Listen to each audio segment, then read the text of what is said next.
Hello there again, everybody. This is going to be Jund League number 47.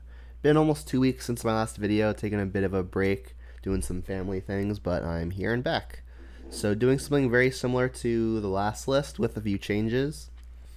I am playing 2 copies of Kroxa, Titan of Death's Hunger. This is a card that a lot of you viewers have suggested I be bringing back, and I've gotten enough people asking for it that sure, I'll play it. Not only am I playing it because people have been asking for it, but I also think that there's a pretty good shot that this card's also just really good right now. I tend to not like to play Kroxa when I expect people to have lots of grave hate running around. Grave hate tends to run around when the graveyard-oriented decks like Dredge and Uro are most prevalent. But right now, we're just seeing a whole lot of Uro, and the secondary decks that rely heavily on their graveyard are few. So I expect to run into less incidental graveyard hate, such that maybe Kroxa can be escaped reliably enough to be worth it. I don't like being too reliant on the graveyard, so I tend to not like playing many of these types of effects. Kroxa obviously a graveyard effect, and Renin 6 a graveyard effect using the +1. If you count Seasoned Pyromancer, it doesn't need the graveyard effect for it to be good. It just really needs that front half. But so we're playing a total of 5 cards that really rely on the graveyard to be good. Tarmogoyf also falls in that category, but it's a lot harder to hate out a Tarmogoyf outside of a Rest in Peace, because this obviously counts all graveyards at all times. And while we're talking about Tarmogoyf, I'm still playing 3 instead of 4, same reasoning as before. I still think the meta is pretty mid-range and control dependent, and in mid-range and control matches, very often I feel the games come down to attrition resource matches, whereas having a generic beat stick, 4-5 or even 5-6 for 2, isn't necessarily what you need to get there. Because like if you play your threat and the opponent kills it, or they multi for 1 it, in order to kill it, you fall behind, whereas if you play something maybe like Kroxa that can generate some advantage as you play it, you can keep up on resources if your opponent is able to remove your threat. So that's the idea, at least. To make room for the Kroxas, I removed my Liliana the Last Hope, and I also removed my 3rd copy of Dark Confidant. I would love to be playing more Dark Confidants, but for space considerations, I just don't think I will be. It's possible I could even play a 3rd Dark Confidant over another Seasoned Pyromancer, but in the games that tend to go really, really long, Seasoned Pyromancer produces more value the same turn it comes down. Dark Confidant obviously not producing any value the turn it comes down, but Bob can definitely steamroll the game by itself if left unchecked for long enough. So I still do like having a couple copies in. And another thing that I'm continuing to doing, we're going to take a look at the meta snapshot in just a sec, but I still like having the lightning bolts in the side. I don't think that games are going to come down to having to do a little bit of extra damage to the opponent's face a whole lot. I would really rather just max out on stuff like Fatal Push that can guarantee kill an opposing Death Shadow or Scourge of the Skyclaves or Tarmogoyf or the like, the really big creatures you tend to see in Modern. Still playing 4 Lilianas of the Veil, still playing 4 Bloodbraid Elves, probably the best 2 reasons to be playing the non-Lurrus version of this deck. And I'm still playing 2 copies of Kolaghan's Command instead of splitting it with the Maelstrom Pulse, because having all of these insane creatures that I want to buy back, Bloodbraid, Scavenging Ooze, Tarmogoyf, Kroxa to a degree, I expect to be escaping it more than buying it back. But I think being able to buy back a creature that produces extra value in a mid-range matchup can be really, really powerful, because at face value, Kolaghan's Command is a 2-for-1, but you have the ability to get back other things that can produce even more value, and then Kolaghan's Command, instead of being 2-for-1 at face value, can turn into a 3-for-1 or even a 4-for-1. So let's take a look at the current meta. Again, it's been almost 2 weeks since our last look, but not a whole lot has changed.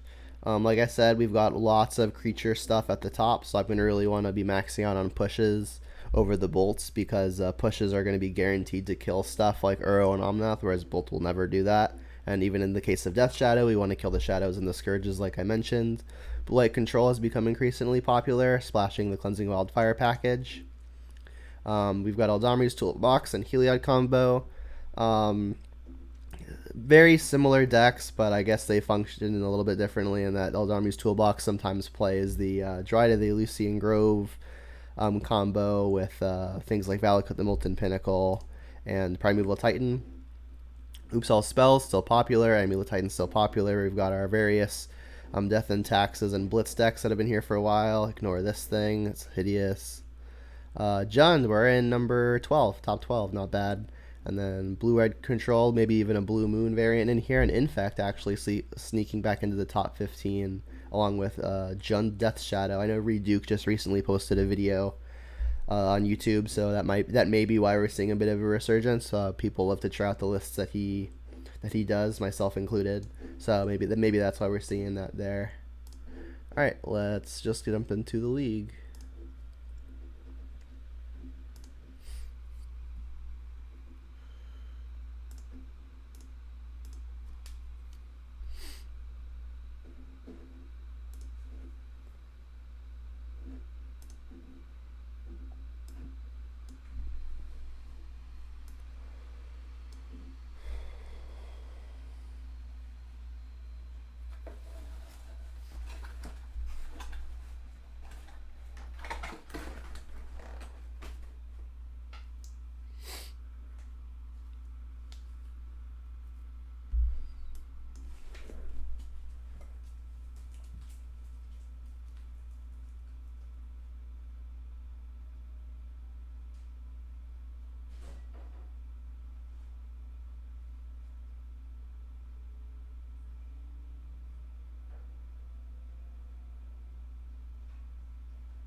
Yeah, we got a keeper.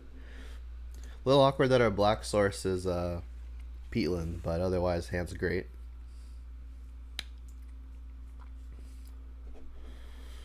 Shivan Reef. Alright, well, probably Storm, and our hand is pretty excellent versus Storm. Getting even better. When I'm playing against Storm, I really want the hand disruption, and I want to pair it with Quick Threat, and we've got one Quick Threat and even a creature to hate out in the yard a little bit. So I would love to stick a Tarmogoyf next turn. It looks like I'm not going to get that opportunity because I really want to be able to take this Baral here. I don't have a way to remove it if it sticks. And I'm not just going to cast my Tarmogoyf into a Remand that I know of. Like, I could take Remand here, let the opponent stick a Baral, then I can untap, stick a Tarmogoyf, but then they're going to have Baral. They'll be able to, they're have one turn with Baral. They've already got Ritual and a Gift and the Past in Flames. They don't need much more to go off. So let's just take the Baral, and then next turn I'll probably just Inquisition again.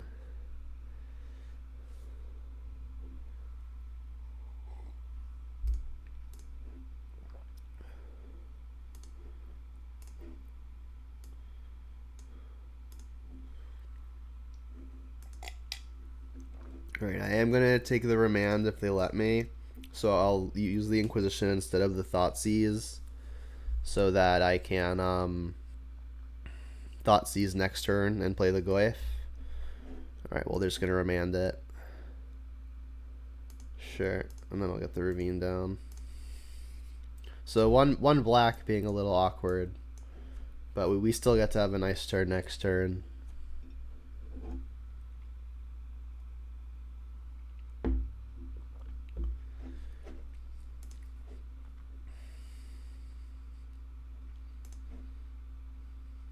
Black source is good because now if they Remand, I could make the decision of what I want to actually end up playing. Like Goyf or another thing.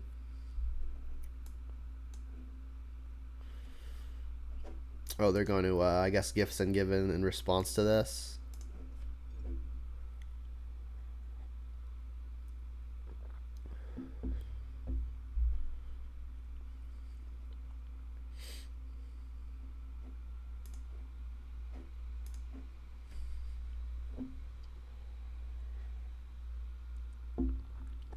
I'm pretty likely to want to get the Scavenging Ooze down pretty early. So if I'm playing a threat, it's probably going to be Ooze just because that'll threaten the Past in Flames that's in the opponent's hand. Like if I play it next turn, I could do it with 2 mana up after it resolves. But if I play my Ooze this turn, I can have 3 green mana next turn. If I fetch Shock, I can have 4 next turn.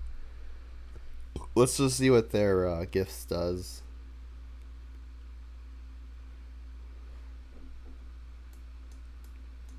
Alright. So, right now, it looks like the opponent's bottleneck is mana. Given that they're searching for Steam Vents and a Ritual. Manamorphose is annoying, but it does not produce mana. It's just a redraw. And like they're going to want to redraw towards something like a Poetic Ritual or a creature. So I think what I'm going to do is bin the Ritual and probably Steam Vents.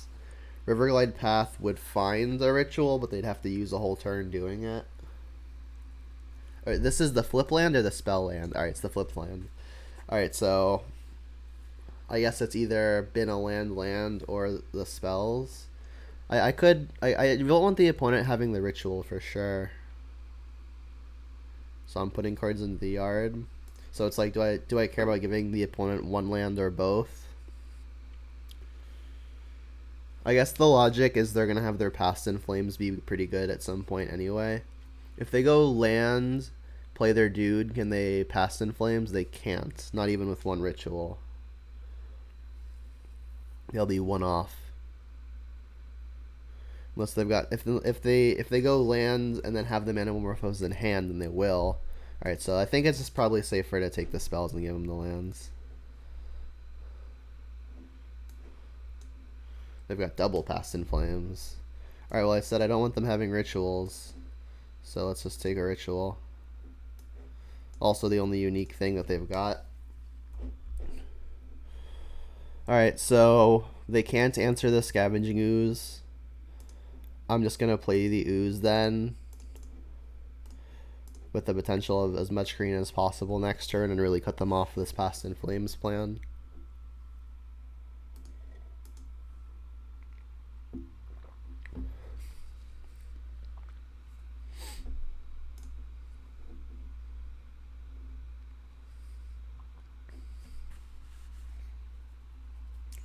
So the question now is, do I want to play another creature to speed up the clock, or do I want to devote all of my mana towards eating the graveyard? I think I'm going to have a hard time losing if I can get rid of everything meaningful in their graveyard.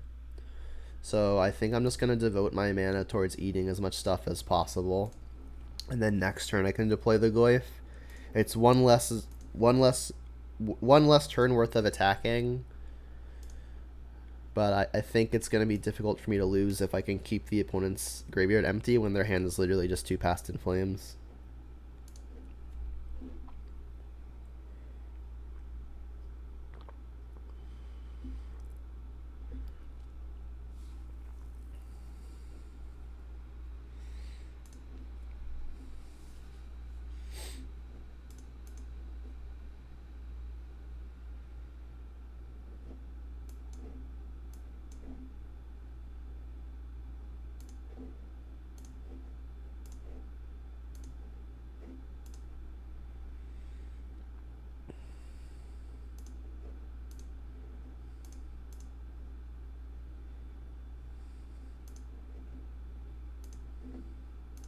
The rituals help them go off, so I'm going to make sure to take all of those first.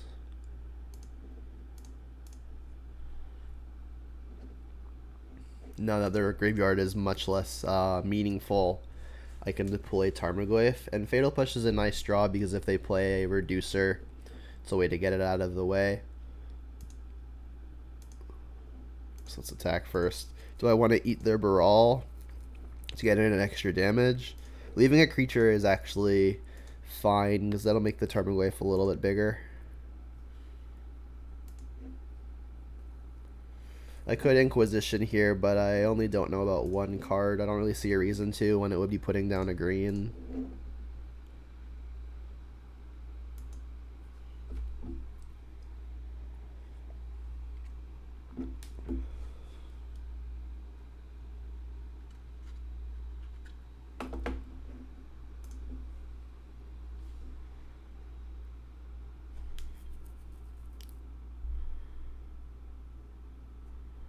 Casting a Past in Flames.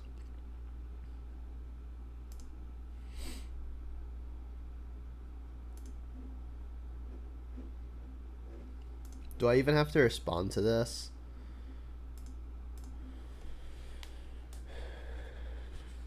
I guess I'll eat the gifts just so there's no funny business, but I should be pretty much green lighted to win if this resolves. I don't really see why they would want to be casting this now. Like, they can have the Remands, but they're not going to have a target for the Remand.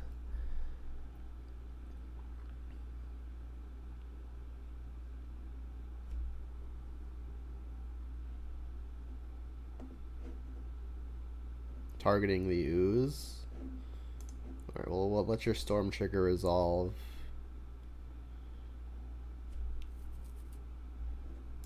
Alright, then now I will eat the Baral since that means my Ooze gets to live.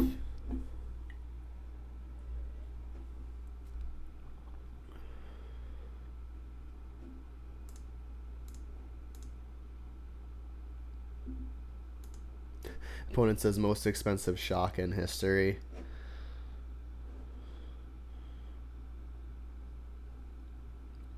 Needed it to be a bolt though, not a shock.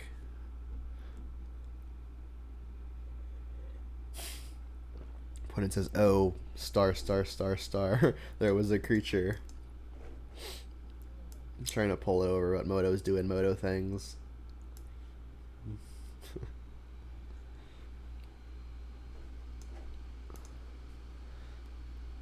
Alright. Ashiok is going to be good for preventing all the graveyard shenanigans as well as stopping gifts ungiven. Spellbomb also going to be good for stopping the graveyard shenanigans. I think I want the bolts as further answers to the various Sprawl and Electromancer threats. Same is true for the Brutality, and Brutality also takes the worrisome cards out of the opponent's hand, so I like those. As far as what is coming out, I don't really like the red and sixes. They don't kill much of anything. Love the Bobs. Kolaghan's Command can pressure the opponent's hand and sometimes kill a thing. I don't really like the Seasoned Pyromancers here. Like, the best thing that they would be doing in this matchup is discarding cards and hoping to convert them to something more meaningful. The 3-mana body isn't super big, just a 2/2 with a couple 1/1s. Everything else seems pretty strong though.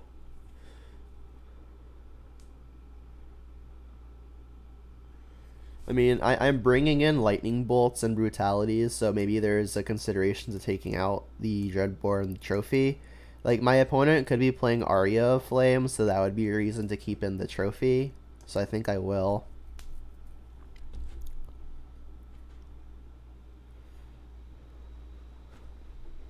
I'm gonna shave on a Bloodbraid just because I don't want to have to tap out a whole lot. I'm gonna need some mana pretty consistently.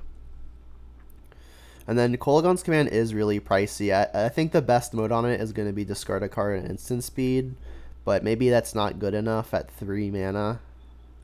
I need one more cut.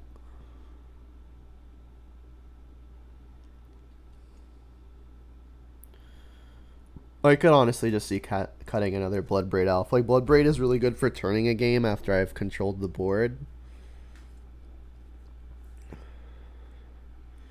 but that's about its only role. I'm hoping I'm not overboarding into like too much interaction and taking out my ways to actually close. I am taking out 4 threats, but I'm keeping in most of my good ones. Sounds very good. And the opponent was playing lots of stuff like Shivan Reef and Steam Vents, and also the land that flips into an island or a mountain. So I don't think they're playing Blood Moon. If they're playing Blood Moon, I probably would have seen some fetches for to get islands.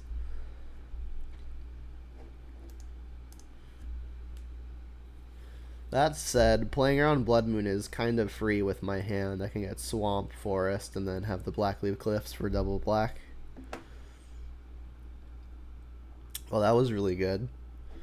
I guess in the event that the opponent is doing that plan, I should probably just get my basic Swamp now and then plan on getting Forest next turn.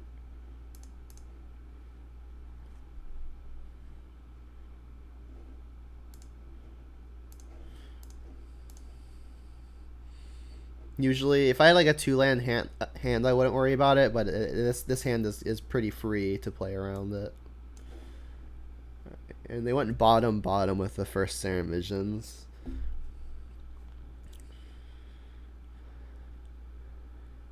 Yeah, I mean, I guess I'll just take the other Serum Visions. It's the only unique card in their hand, which is one reason. I guess another reason, they don't really have a payoff for the rituals to feed into quite yet. Serum Visions can help them dig towards whatever they're looking for.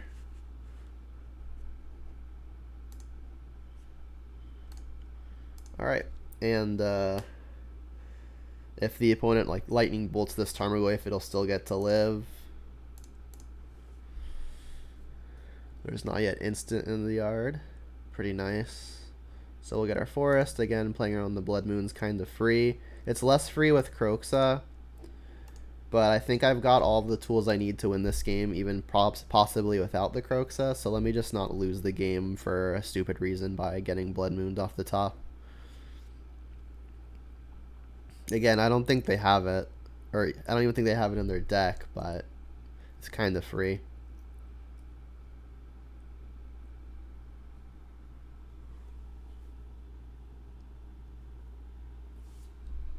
Flame Slash, that does it. That's what they drew for turn. I guess there's one other card that I don't know about.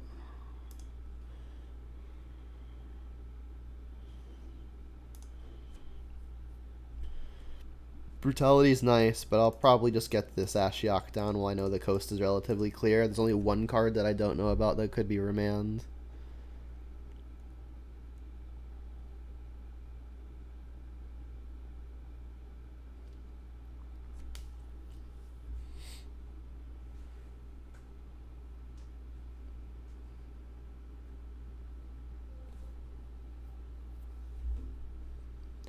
And there's a consideration to milling myself because I've got Kroxa in play, but I'm a few lands off of that plan being good, so I'll just go after the opponent for now.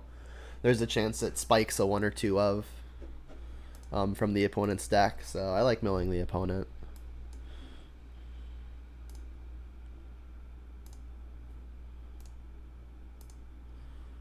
And we hit an empty the Warrens.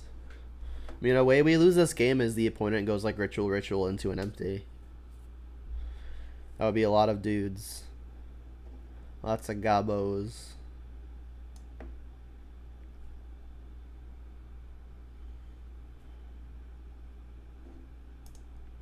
And if I minus the Ashiok again, it becomes susceptible to a lightning bolt. So unless I know for a fact that I don't really have to worry about that, then I don't really think I'm going to cast it. Sorry, minus the Ashiok.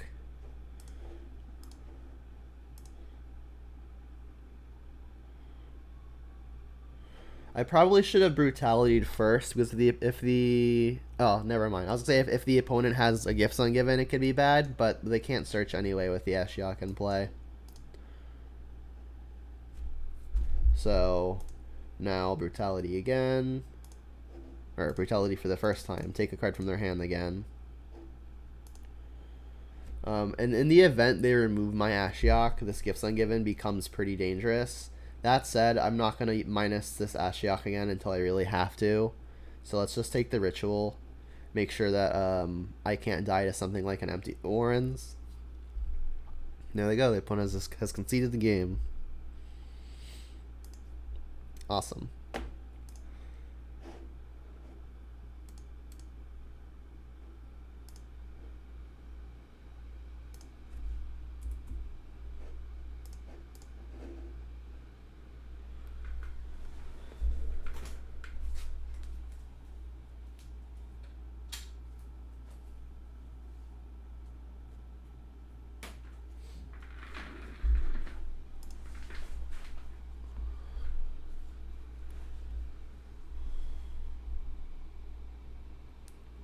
Yes, hand's very good.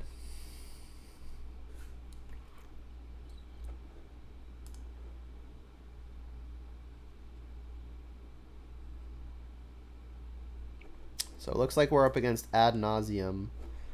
Inquisition into Bob, probably one of the better progressions that I could have versus the opponent. Blackleaf Cliffs is a nice pickup.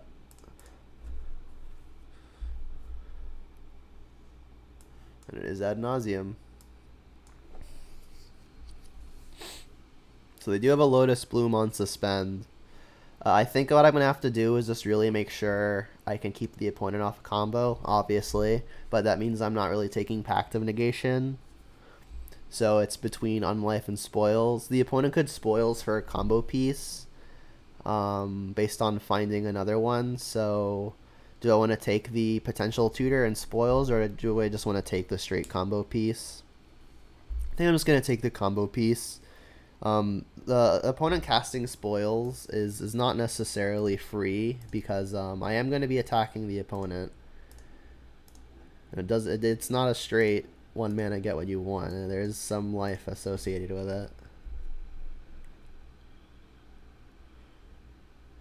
It's a Prism. Okay. Looking for more disruption here. Goyf is a nice pickup in that it's another quick clock, but another threat isn't exactly what I was hoping for here. So this turn looks fairly straightforward. It's Dark Confidant, because I do need to find more ways to interact with the opponent. What land I'm getting is a little unclear. I could get Stomping Ground, and then next turn I could have more black if I want to play something like a Liliana. I do want to make sure to have double red so I can season Pyromancer. And I do think that I'm going to be playing Pyromancer next turn, assuming this Bob doesn't find something. So I'm going to really put a premium on getting my double red. I have so many lands that it's kind of irrelevant what lands I get, but I do want to do it relatively painlessly, because if Bob is gonna give me some advantage over 5+ turns, I'm gonna want to not threaten myself to it.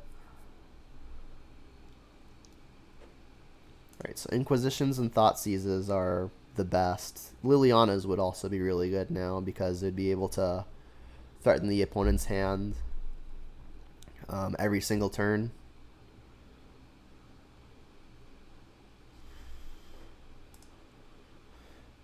Alright, let's Pyromancer. Really look for that disruption. Dreadbore is going to do actual nothing, so I'll discard that. And then I think I'm also going to discard the Tarmogoyf.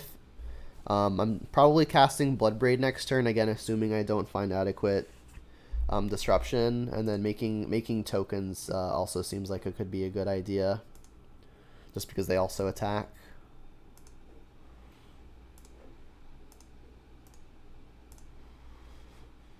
Luckily, I haven't drawn any of my dead cards like Fatal Push, but I haven't drawn much helpful stuff either.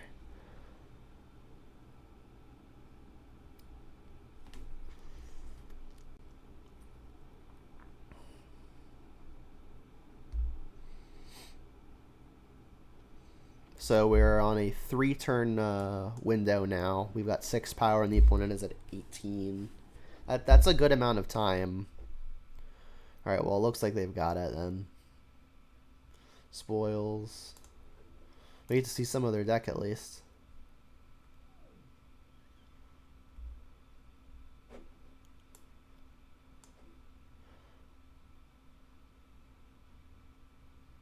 They named that Nauseam. Okay.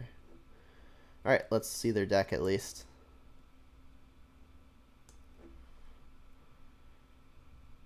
Yeah, I really needed to find Inquisitions and Thoughtseizes. Had I found Inquisitions and either an Inquisition or a Thoughtseize, I'm still very much in this game. But obviously it did not. Right, lots of oracles.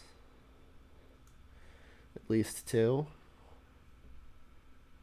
3. Okay, so they probably have the full set then. Huh, just 3. No spice to look out for.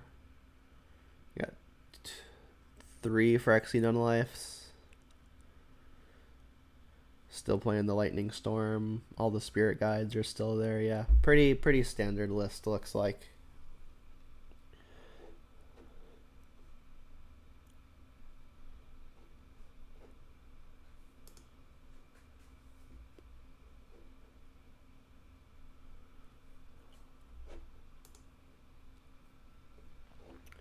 Alright, Brutality can take the opposing combo pieces. Ashiok not gonna be that not gonna be that good.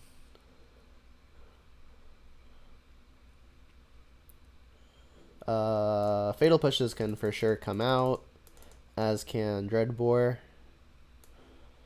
Opposing Leyline of Sanctity could be a problem. Maybe I bring in Cleansing Wildfire. The opponent doesn't play that many basics. I suppose I could have looked, but I wasn't thinking of it at the time. I just need to bring in 3 more cards.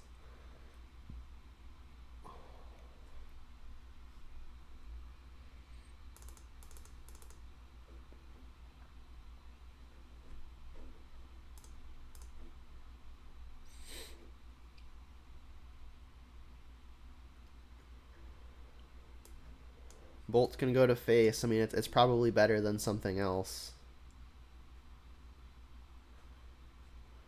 Or maybe it isn't. Yeah, probably just isn't. It might be better than Ren and 6. Let's play like 1 Bolt. That's not exactly science, that's just feeling like it.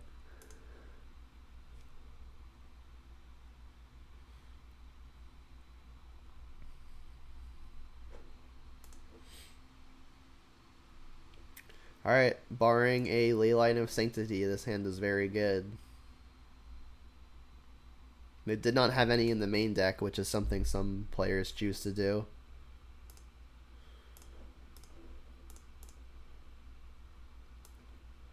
Alright, I could just take the Lotus Bloom here. It looks like this Lotus Bloom is actually going to be a pretty significant source of mana for the opponent, given they've only got 1 land. I mean, they've got the rest of the combo pretty much rolled up. Or not the whole combo. They've got the Grace, they've got the Unlife. Although I guess the Unlife and the Grace kind of a similar half.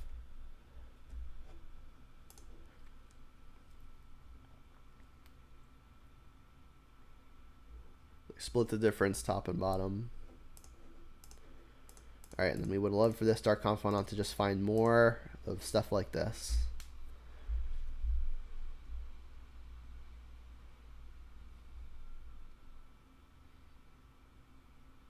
Got Prism now. That's really good for them. They were missing their accelerant. That's why we took it with Inquisition, but they found one off the top, it looks like. It was like they probably scried their Dark Slick Shores to the top.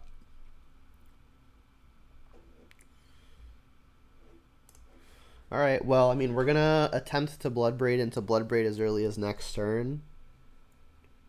I could Seasoned Pyromancer here. If I don't hit another land, then I'm not Bloodbraiding, though.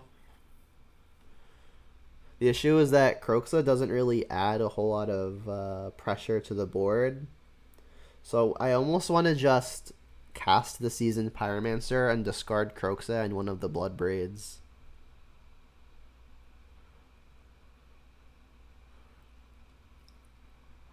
The odds I have time to cast both Bloodbraids are pretty low anyway, because that's 3 turns away. I'm probably going to want to be casting some amount of Disruption found between Bob, Pyromancer, and the first Bloodbraid. I don't think the opponent discarding a random card is going to be super impactful right now. So I think I am going to just actually cast the Seasoned Pyromancer.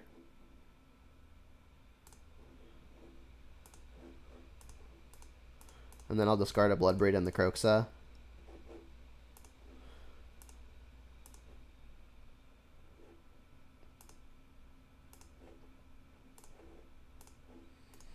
Really need to find more disruption. Things like Inquisition and Thoughtseize, we've got 7 between the 5 others of these and the 2 brutalities.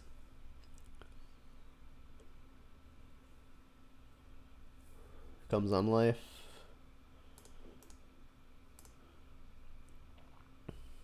Alright, the opponent is not far off. They just need like a Spoils of the Vault now.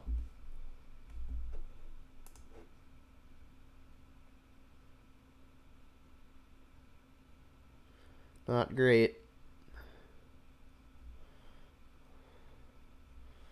Alright, looks like it's Bloodbraid time. I'm really hoping this hits something like an Inquisition or a Thoughtseize. If it doesn't, at least it's some pressure.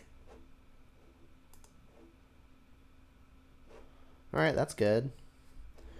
If the opponent is unable to assemble the combo relatively immediately, at least Liliana can pressure the opponent's hand.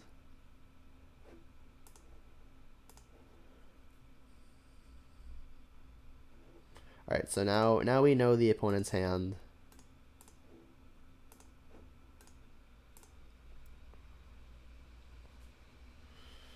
And having 9 powers worth of attacks is pretty important because this means that we can present lethal next turn, so the opponent may have to throw out their Angel's Grace, or else we'll put them to infect range pretty much immediately.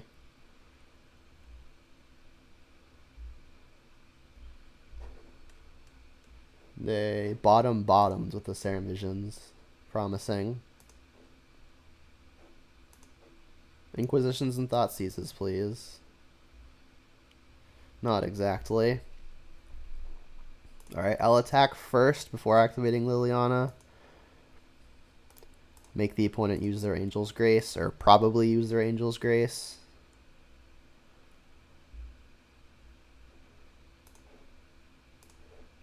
Alright, so they'll go to 1. And then next turn, I can cast Renin 6 before combat. And then ping them for damage such that the rest of my stuff does infect and kills them. So if that's the plan, I need to present lethal attackers this turn so I can attack for more than 10 next turn. I'll plus first. Discard a swamp.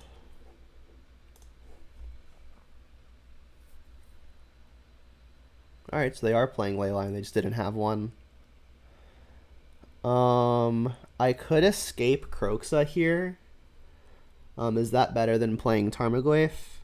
It means they discard a card, but they could already kill me with a specific draw step, so it kind of just doesn't matter.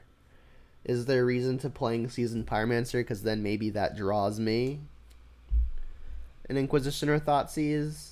Does that actually present lethal though? We have 4, 5, 6, 7, 8, 9. Sorry, wait. 5, 6, 7, 8, 9. So yeah, it is. It is sufficient to just play the Seasoned Pyromancer.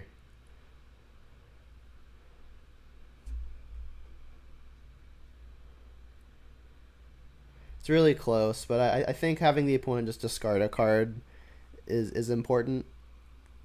I need to dodge the opponent drawing a Spoils of the Vault, and no matter what I do,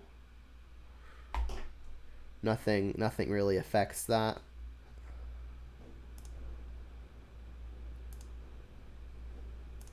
So let's just escape this Kroxa.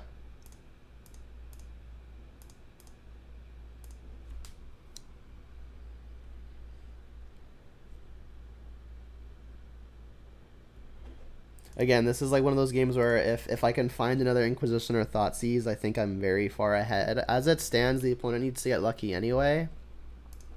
But I think this game gets put away easily with one more piece of meaningful interaction. They had the Spoils.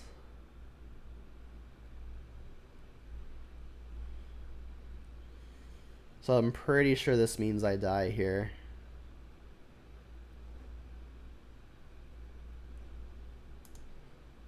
They named Ad Nauseam. Alright, so they'll have Ad Nauseam. But can they kill me with the rest of the cards in their deck? I mean, 2 of their spirit guides are gone. I guess they probably could. 3 of their guides are gone because they discarded 1. Do they have a way to make another mana with only 1 spirit guide in their deck? Oh, those are just revealed. They're not actually exiled. I had that confused. I thought these cards were all exiled. Yeah, this should be trivial then. Oh no, they are exiled. Alright, maybe. Oh, they hadn't played a land yet. Duh. They just need to play a Pentad Prism here with Sunburst. Yep. And then as long as they didn't exile all of their oracles. We've got 3 of them. We got 3 of them out. That's their 4th one. All right, yeah, I needed the extra disruption. I mean, yeah, that was the reason to play the Pyromancer, wasn't it? If it was in top 2, then we could have had it. Would that have worked? Well, we would have gotten Croxa. Yeah, maybe.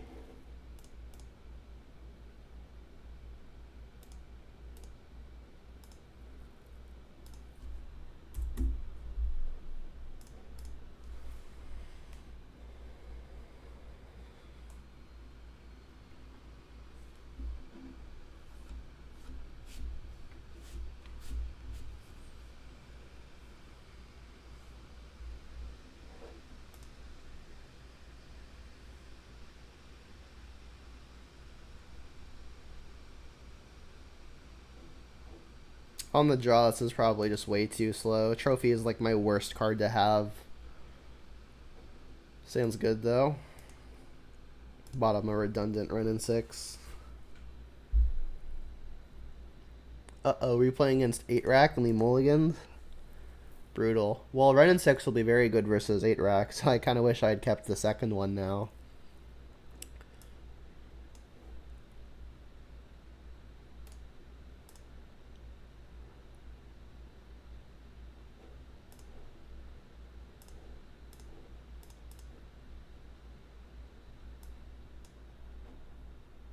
Wow, this is not that at all. Alright, well, I'll take the Thoughtseize.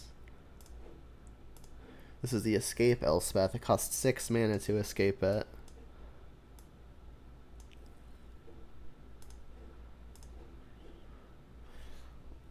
Maybe this is a Pox variant. Urborg is usually because the opponent has something like a Flagstones in their deck. And Flagstones make sense considering they're also playing Cleansing Wildfire.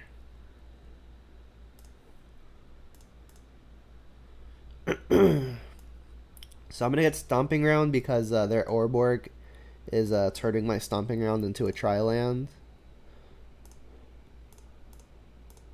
And I'm going to really hope the opponent hasn't found something like a Liliana or a Smallpox.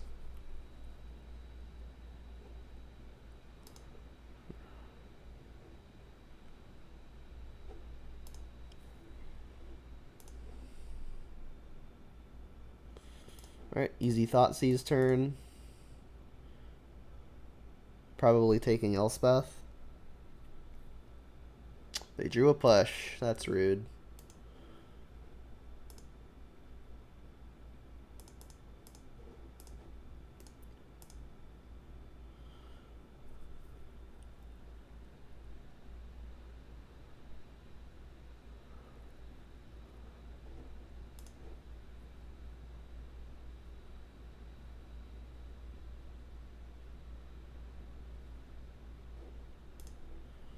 Alright, so Elspeth is exile 4 cards to escape.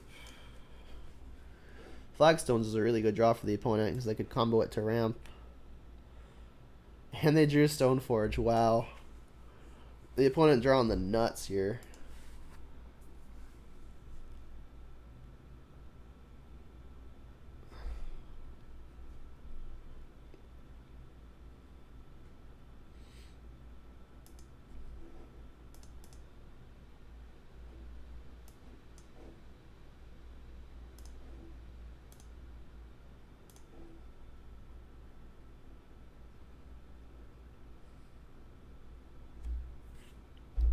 I guess I save a life by playing this and not having a shock.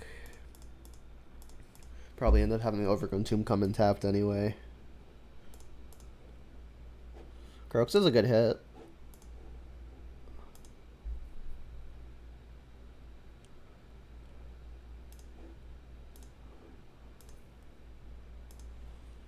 It'll outsize a batter skull, that's for sure.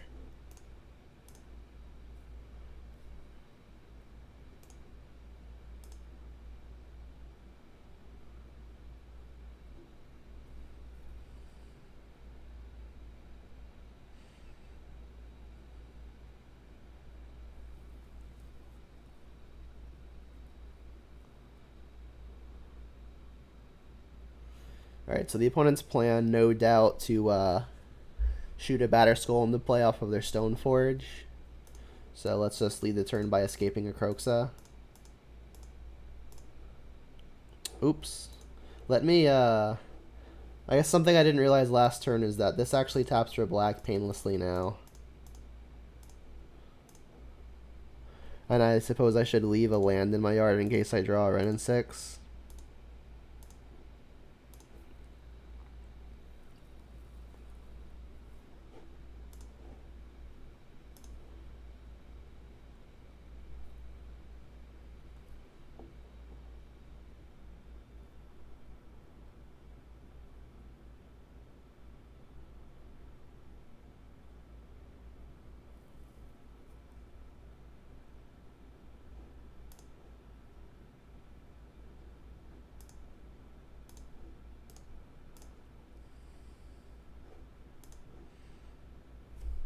Maybe I should have left a creature in my yard just because it makes Kolaghan's command better. I've already got a good land to potentially buy back with the Wrenn and 6.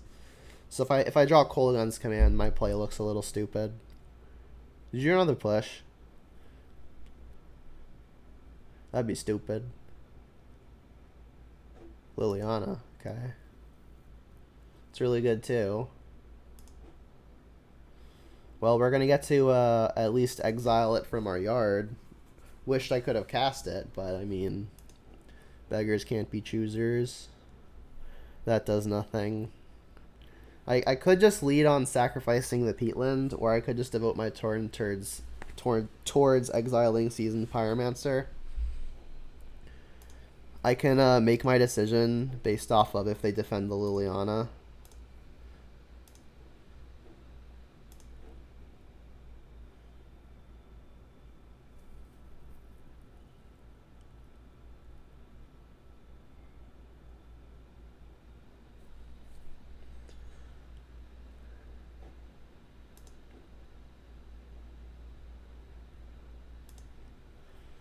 Alright, and the opponent does also have an Elspeth of their own in their yard, which is going to make it pretty hard to attack their planeswalkers. So maybe for that reason I should be making tokens, just because that'll help me attack them.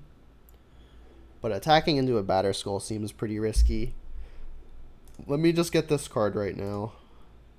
I'll make sure to leave up double black and double red. Not good.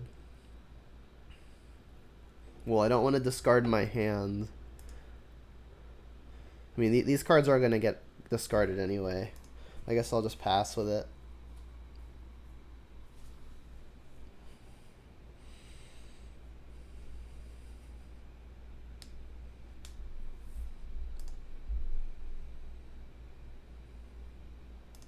Take a hit.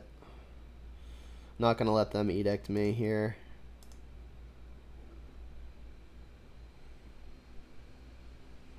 Elspeth. Oh no, they drew something even better. Oh, this opponent has just drawn the absolute hottest. Jeez. Good sequencing on their part too. Attacking first. What's up, James? Currently, the opponent has been drawing a lot better than me, which is unfortunate. But other than that, doing pretty good. We're 1-1.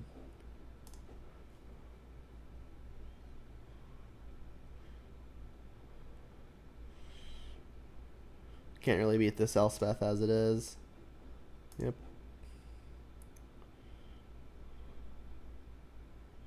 I'll take a draw step, see what happens. If I find like a Kolagon's command, I could be in this. But it's got to be Kolagon's command. Pretty sure. Bloodbraid would be good. Bloodbraid like into a Kolagon's command.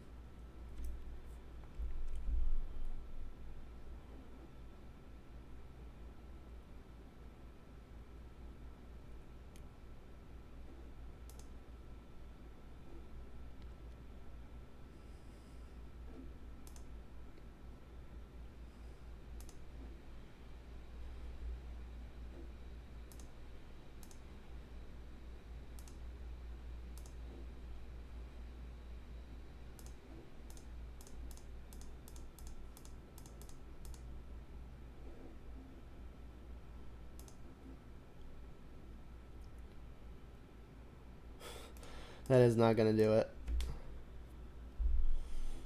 Yeah, this opponent would be really, really hot.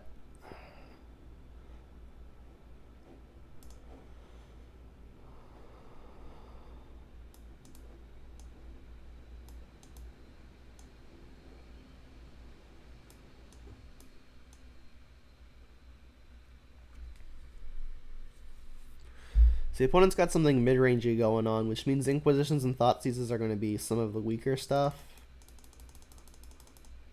So what if I just made those cuts for these? Honestly, seems fine. I could see Bolt being good.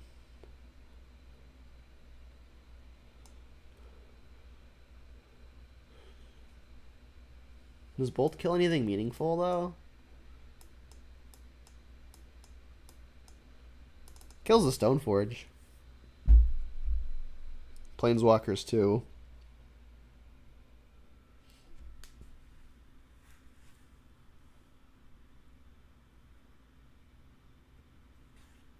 Yeah, I like Spellbomb a lot, too. I haven't played Plague Engineer in a while.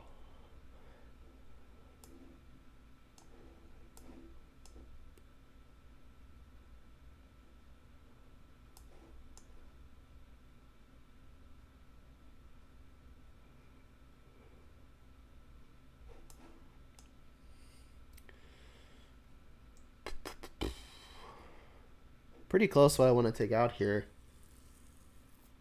I don't want to cut any of my multi for ones, and like bringing in more 1-for-1s isn't great, but bolts are pretty versatile when the opponent's threats aren't things like Goyf Shadow. Maybe they're better than pushes for that reason. Like push is great because it kills stuff like Goyf Shadow, but the opponent is apparently playing neither. Versus all the tokens, I could see Liliana's getting worse as well. Let's try that.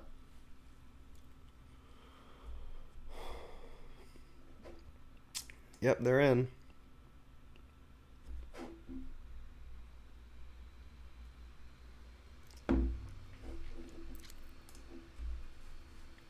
We got a good one. Don't think they're going to play anything on turn 1 that we super care about, so I'll just lead on a fetch. I think I'm going to get Stomping Ground, because then next turn we can Blackleaf Cliffs, play Bob, and then on the third turn we can Verdant Catacombs for a Swamp, and our mana will be perfect.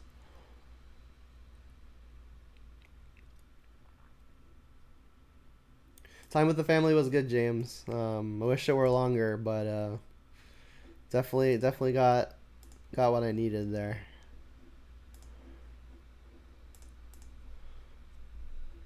Stomping Grounds.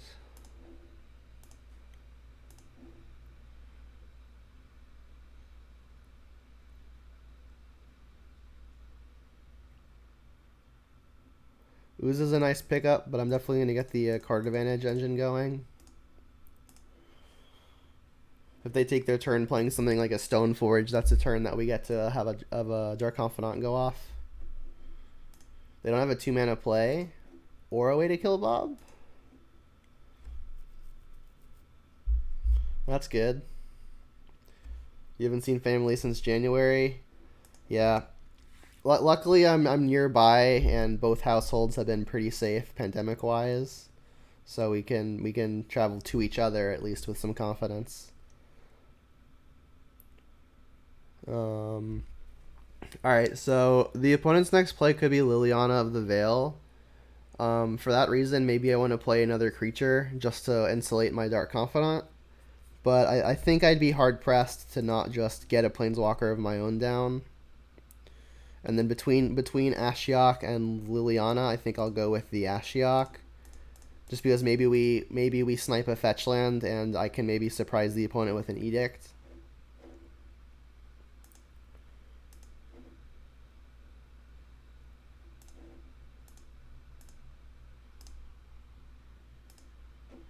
Alright, and then do I want to minus this Ashiok?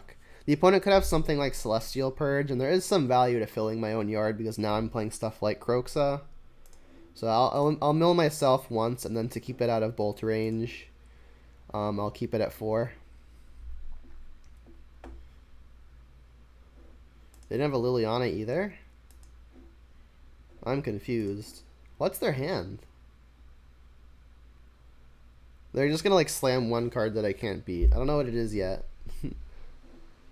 But they will.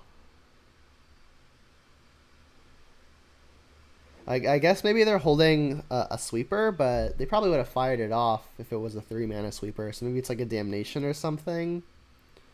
I really don't know what could be in the opponent's hands.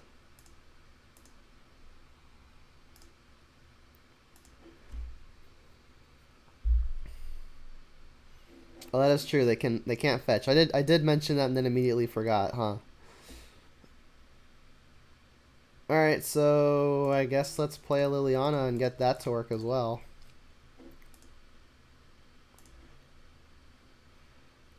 Let's just ditch another bolt here. I want some instant speed graveyard hate just in case something stupid happens. I don't really see myself needing a second bolt other than to go at the opponent's face.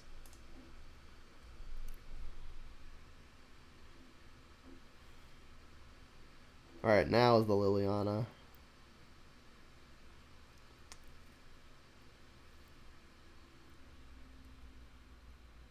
Or Kaya's Guile. Alright.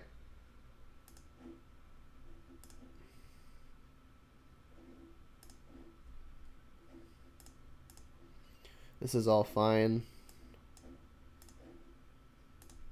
Not gonna shock just to bolt this thing. I can just bolt it on my own turn. Definitely want to just keep on plussing this Liliana. I'll do it first so the opponent discards without information.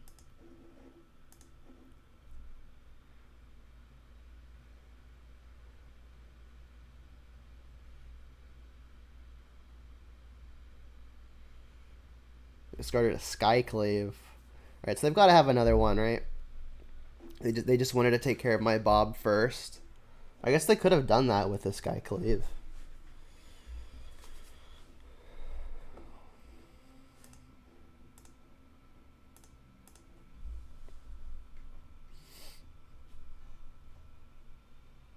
Am I still worried about a lightning bolt? I don't think I'm worried about a bolt because they would have killed my Bob a while ago with it. So I think I'm okay just keeping the Ashiok at 4 in case they draw a lightning bolt. But I'll keep up the removal and the news activation.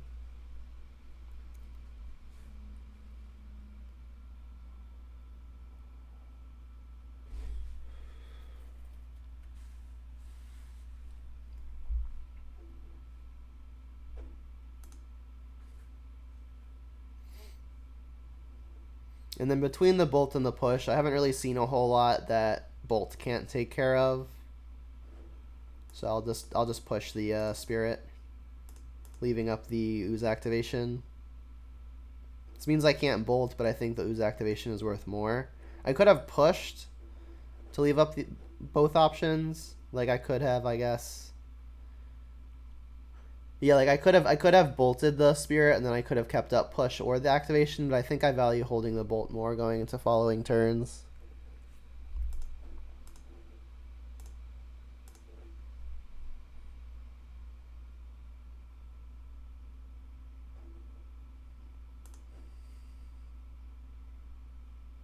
Ooh, Renin 6 is nice. I don't have any value-oriented lands to get back. I could Ashiok myself to get another look at it, but I still like keeping the Ashiok relatively high. I think I will run in 6 first though, because then I can buy a land back and just discard that to the Liliana.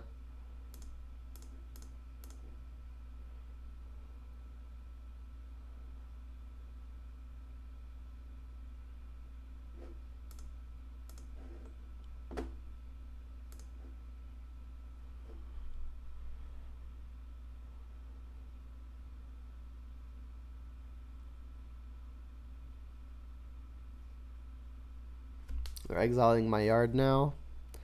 Yeah, that's fine.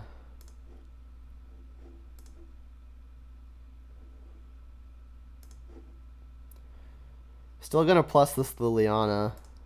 Get it into ultimate range. So I guess like between the two, I've got Liliana to get rid of basically any creatures, but I've also got Ashiok to deal with the yard pretty cleanly. I'll just keep the bolt in my hand. Like if they play a Stoneforge or something, I'll want to be able to kill it and still be able to emblem the Liliana or ultimate. Sorry, like it doesn't actually search for an equipment because of the Ashiok. That's fine too. They discarded Liliana. This has me a little confused.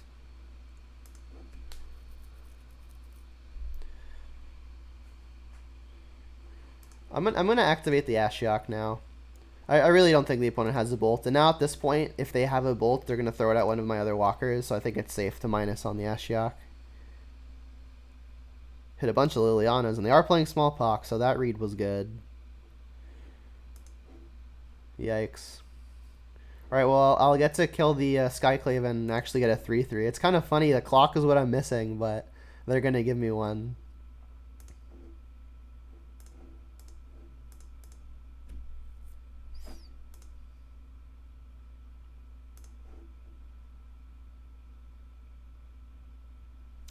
They play stuff like Urborg, which turns everything into black. Bloodbraid is probably one of my better draws. Into a Kolaghan's Command, I like. Just a shock. But even a shock puts this into a 2-turn clock.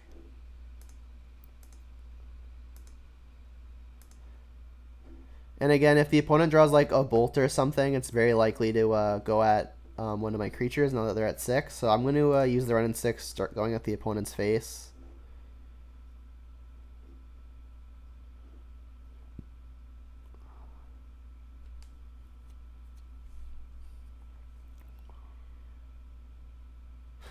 They're shocked. Don't know why.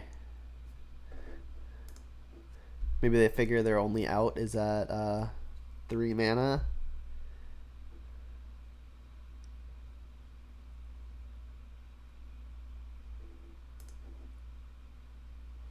Alright, so Mardu, Pox, mid-range.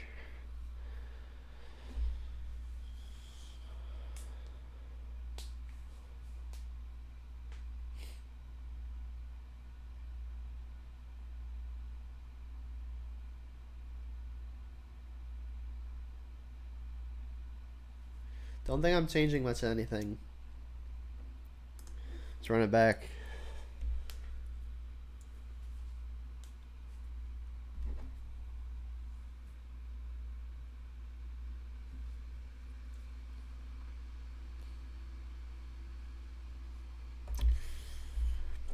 Well, another land would make this hand quite good. But I don't think I can risk it. This hand's much better. Probably bottom one of my 2 1-mana removal spells. Don't think I need a whole lot of them. And again, there's not really a whole lot that Bolt doesn't touch here. So I'll keep the Bolt in case they play like a walker that I care about before a creature somehow.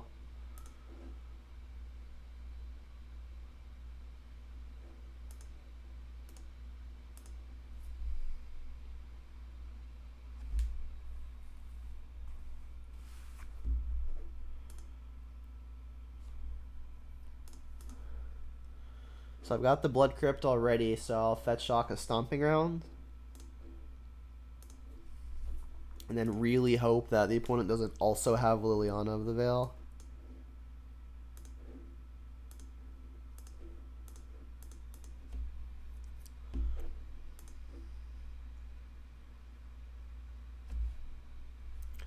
Kroxa is interesting because if the opponent has Liliana of the Veil, it's not as complete of a blowout.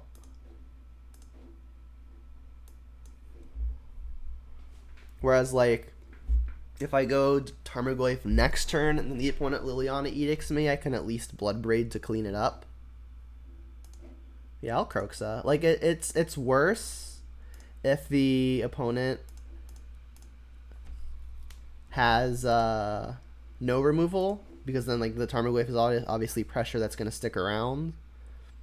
But if the opponent has, like, a Skyclave Apparition or a Liliana of the Veil, it's a pretty big tempo swing to play our thing and immediately have it removed.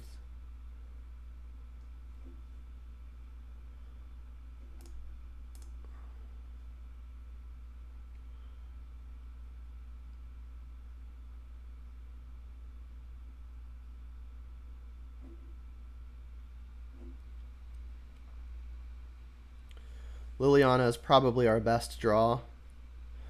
Usually I would want to get Forest with this Verdant, but since we've got a Kroxa, I really don't want to be getting basic Forest. So I think I'm going to get Swamp with this, and then if I want to conserve life, I can get basic Mountain and help cast the Kroxa that way. If I weren't playing Kroxa, I think this would probably be getting a Forest. But yeah, being able to cast a Liliana here is really, really big, because this means they're not going to be able to put their Batterskull into play immediately. And it's also leaving them without a body with which to equip their various equipment. Stoneforge number 3, though. You got another one? Fire and Ice. All the equipment. Probably. So now we've got an interesting decision. We can actually get any of our creatures into play here. I could cast Bloodbraid, I could cast Tarmogoyf, or I could even put Kroxa into play. Because remember, I can fetch, activate my Liliana, go up to 5 other cards in the yard, and then escape the Kroxa. Probably want to escape the Kroxa, because it's going to outsize just about everything. The issue, though, is if the opponent has the lands, they could equip their Sword of Feast and Famine and then go to work on us. But I really like getting a huge body into play. Goyfs are only 3/4s right now, and if I escape the Kroxa, they're going to get much smaller. Not much smaller, but I think I do like getting the Kroxa into play. Like, casting a Bloodbraid has the high upside of if I hit removal, but if I don't hit removal, this Stoneforge is going to go to town. So I think what's going to happen is I'm going to discard a Tarmogoyf. And then based on what they discard, I can maybe change my decision. Plague Engineer. So their hand is literally just the equipment. So they're going to be discarding an equipment here.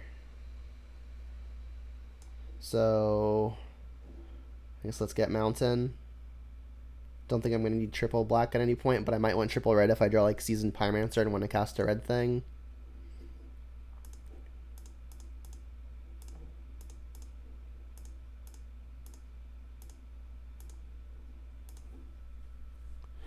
Alright, so I'm gonna guess they're gonna discard Fire and Ice here. Yep. So funny enough, I'm really hoping the opponent finds a land here. Finds not a land here, because then they can't sword and attack past Kroxa. Alright, well, I'll lead. I guess I could lead on an Edict. They'll probably throw in a Batterskull and sacrifice the Stoneforge. And then if they put the sword onto the Batterskull, that could be a pretty menacing predicament. Alternatively, I could plus the Liliana of the Veil. Have the opponent discard an equipment. I think I'm casting Bloodbraid here. Feast and Famine gets by gets by all of my creatures, so I think what I'll do is I'll Bloodbraid first, and then see if I hit removal. The only really big downside is what if my Bloodbraid hits another Liliana. So I think I'm just gonna lead on an Edict here, and then again they'll probably just put in their Batter Skull and then sacrifice a Stoneforge.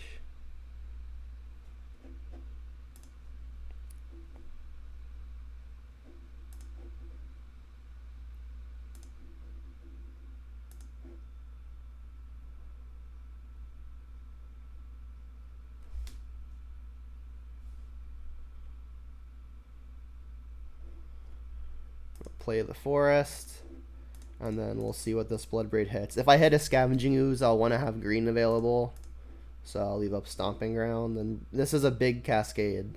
Oh my god, that was the nut perfect. You discard, kill an artifact.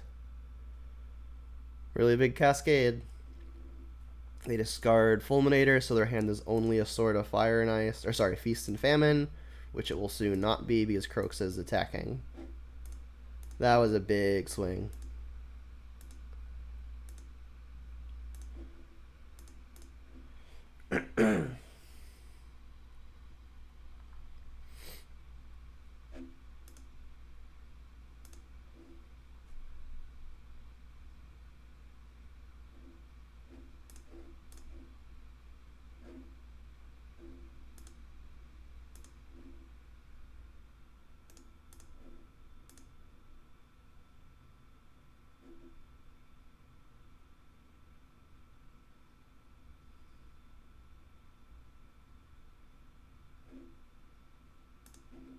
Sacrifice a creature, this one.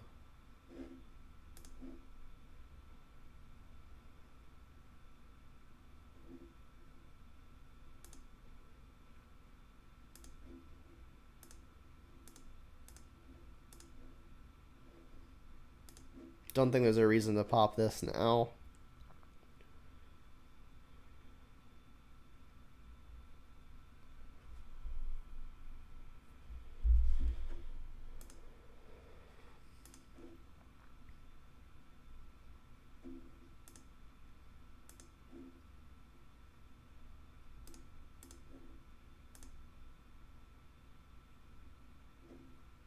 Another Guile.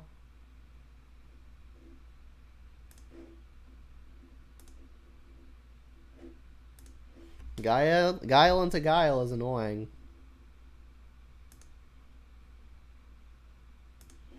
Alright, now let's just get the card off of this now. Maybe I want to play it.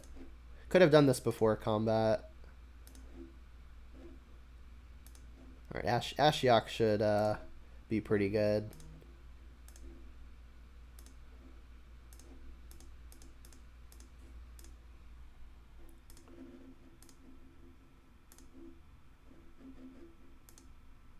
They were going to draw a Skyclave Apparition and then a Fatal Push and then a Liliana and then a Fatal Push. Well, I'm glad they're not.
think I'm just going to get an Overgrown Tomb here. Between Overgrown Tomb and the basic mount that I'm about to play, my mana is already kind of perfect for this run in 6.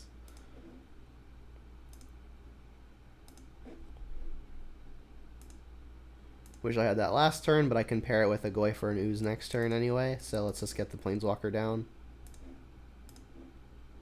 Got a Snare? Alright.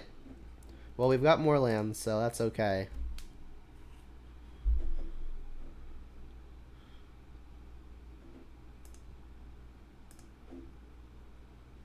Alright, what's up?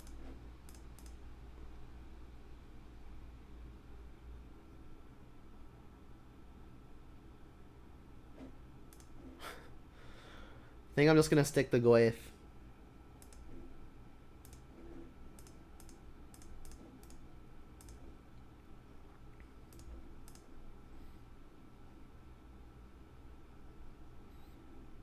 I would say it could be Storm, but it's pretty unlikely. It's more likely the Electro Dominance deck. Goyf is a 3/4. If they Electro Dominance, that will add a Crashing Footfalls, which is a sorcery. So it'll be a 4/5, and then I can push it to break up a double block. Alternatively, I could just Inquisition first, and then we'll know. I could Bloodbraid here, but if I Bloodbraid, I can't break up a double block. So I'll just Inquisition now. Oh, it's a Kiki deck. Alright, well, I'll take a Snappy.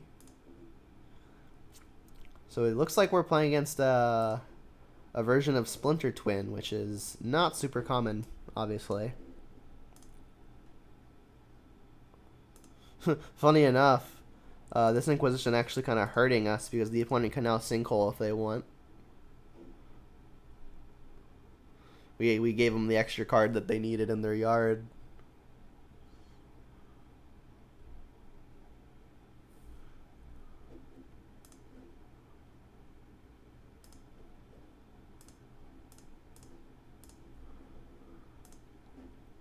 This will get a stomping round, I think. I'll even shock end of turn to eat the Magmatic Sinkhole. They keep drawing removal, though. What's up, Nick? Yeah, let's get rid of this Sinkhole.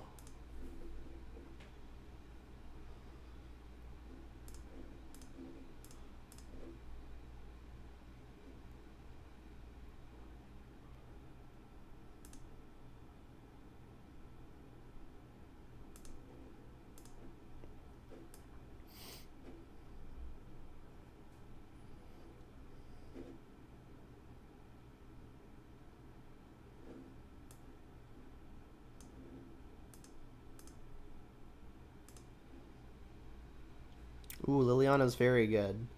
They went top with that. Well, I'm going to want this Fatal Push to pressure the opponent's combo. I'm going to need Revolt for it to actually work, though.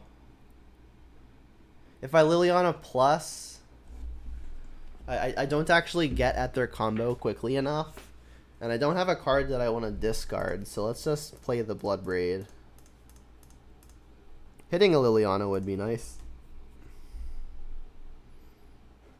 Goyf is good too. Nice and big.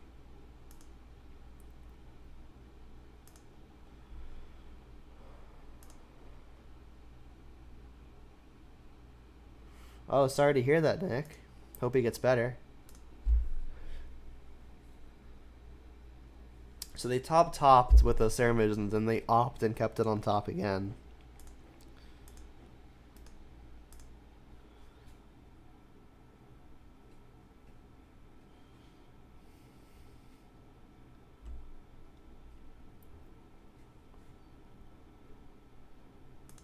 Sure.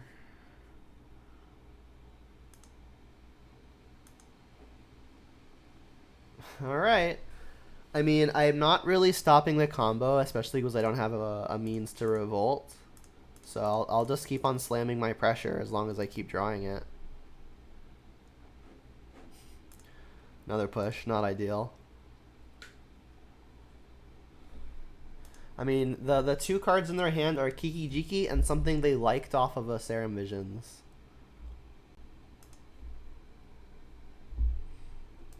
And I guess it's not Exarch because they probably would have just played it to tap down the Goyf. Unless they're worried I go like land and removal spell.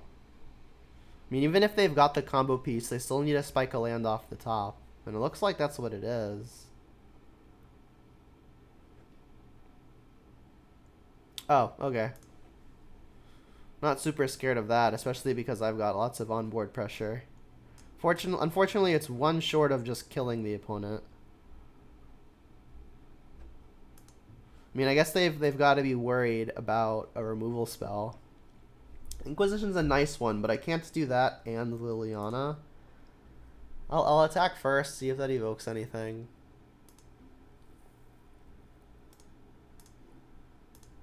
I think it's a lot of combo decks this league.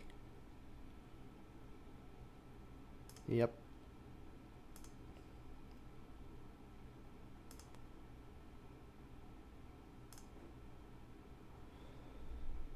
Alright, now let's try to stick a Liliana.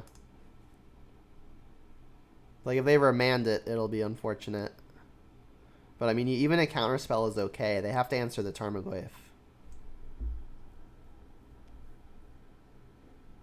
Sure. Alright, so their hand is only Kiki.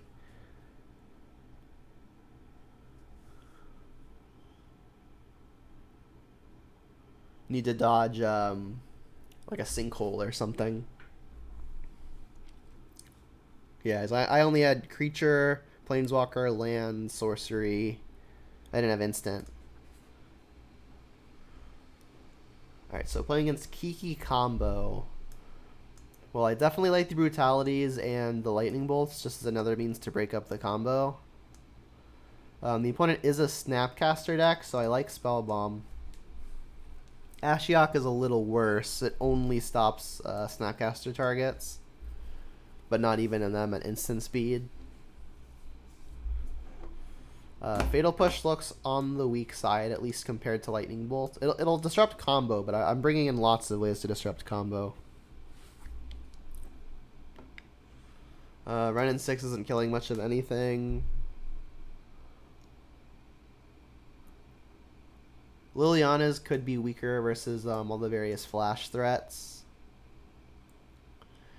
And I don't expect many of my creatures to be dying, so returning a creature may not be super relevant, but my creatures may be getting countered, so having like an instant speed way to deal with something could be good.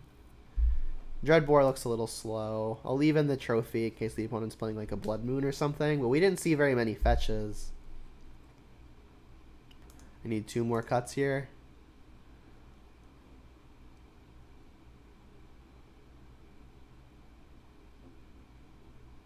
Maybe it's just 2 more copies of Renin 6. I mean, Renin 6 is good at killing Snapcaster, which can be an annoying thing to have to use a removal spell on.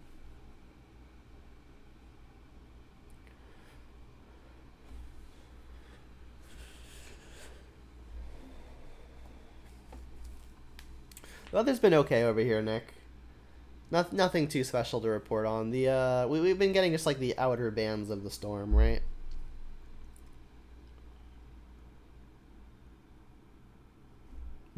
I really don't know what I should be cutting here, but I have less than a minute to do it. Inquisitions and Thoughtseizes are good for disrupting combo, but they can be pretty bad going into the late game, so maybe I can like trim one of those, and then I've got like a lot of creature threats, so maybe I can trim one of those. Let's trim like 1 Bob while I'm on the draw.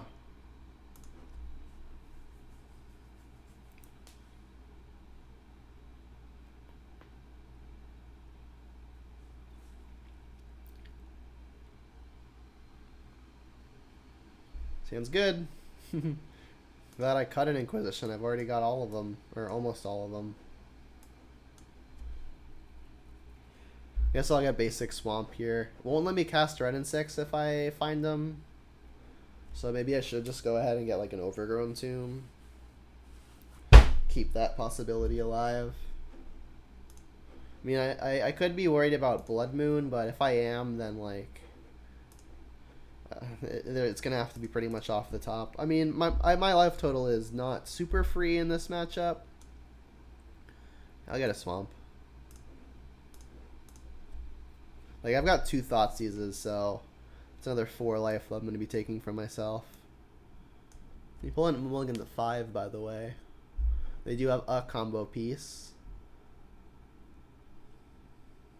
Honestly, though, I'm just going to take the opt. Like, I'm going to try to fire off my hand disruption pretty early.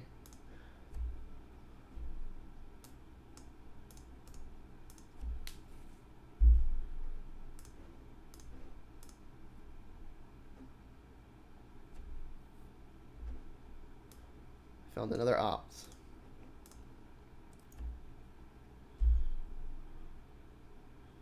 Alright, well, I don't want them flashing in the Deceiver Exarch in response to another hand disruption spell. And I do have the Brutality for a later turn where I'm worrying about something like a Cryptic or an Archmage's Charm.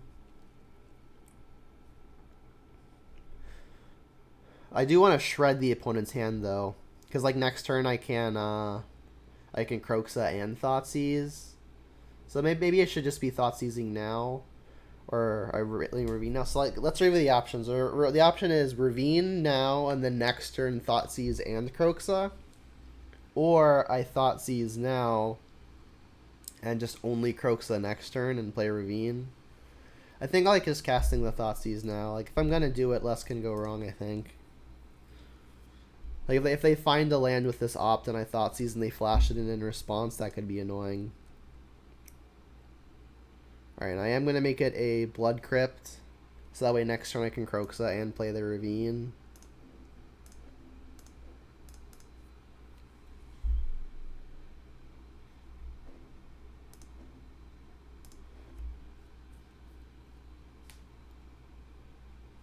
The arena stuff? Are you talking about something specifically, or just like arena play in general?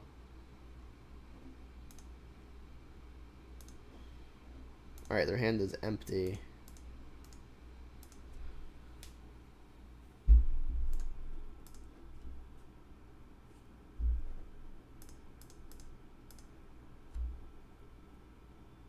Oh, the historic stuff?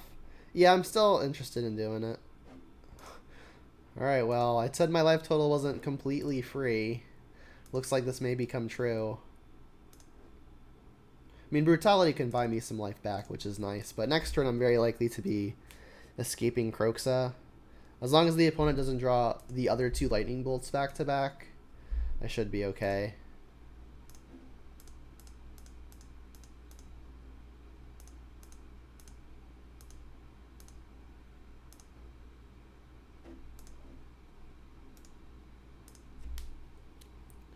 Alright, I think I'm officially in the clear.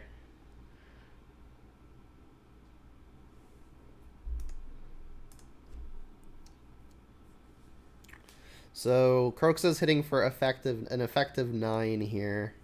Do I want to activate Ravine and make it an 11? I don't particularly think it matters. Let me just hold up my spells.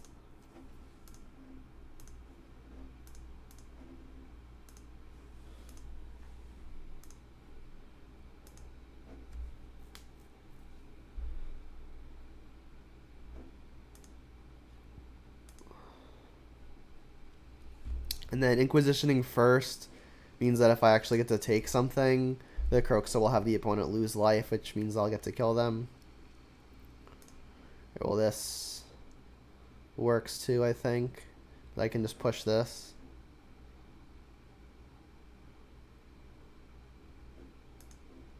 So they have a bolt targeted. Say done. And then I'll escalate. Target creature gets -2/-2. And drain. Cast that. Drain you. Pay. Discard.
It's not exciting, but it's a keep.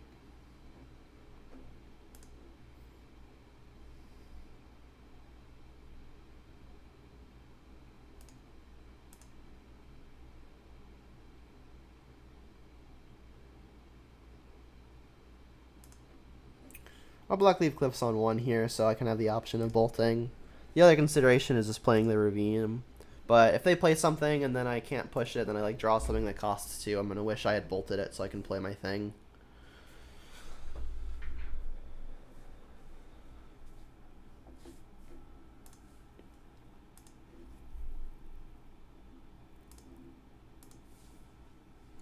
Alright, well, the opponent looks like they're doing something relatively grindy, and our hand is going to be good versus that.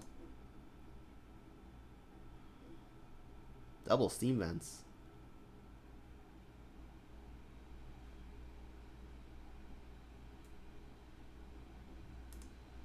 Pretty confused. I don't expect this Liliana to resolve. But I don't want to continue doing nothing, so let's go for it.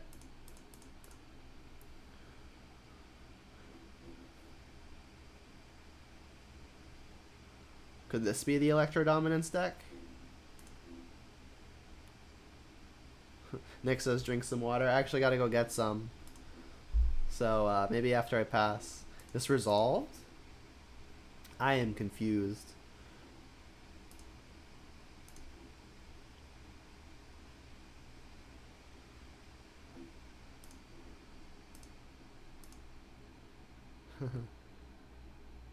Alright, yeah, as soon as I pass the turn here, I'll run over and get some water.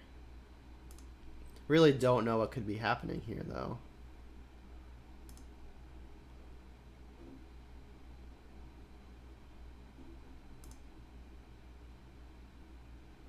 Alright, be right back, I guess.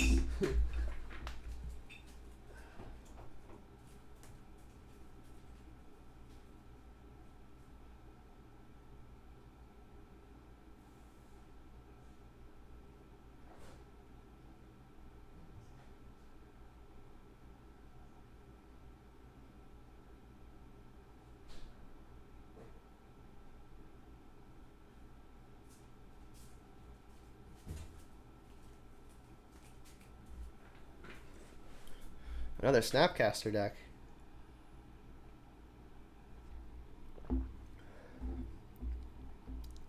Wow. Desolate Lighthouse. Talk about nostalgia. Liliana's a really good pickup. Just gonna do that. Getting it into play seems really important. And they obviously just expended so many resources dealing with the first one.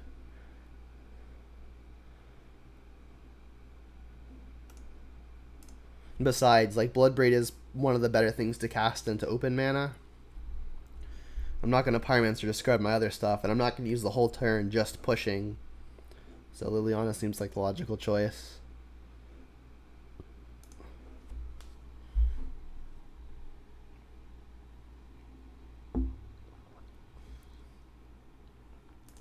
I wonder if the opponent is playing Blood Moon. Maybe something to watch out for.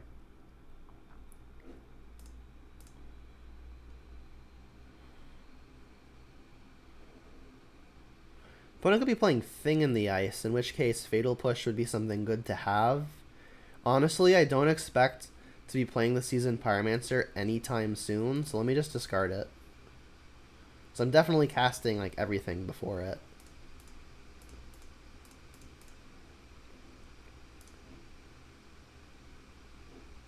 Not bad. Whoa. We're about to get through the breached. Alright. Wasn't expecting opponent's a smiley face. Wow. Jeez. Alright, we've got 6 things. Haven't seen this deck in a long time.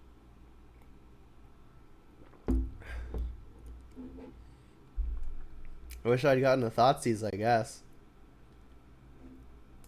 Wonder what it could be. I mean, if we go land Goyf, we could get there. So I'll keep playing for a little bit.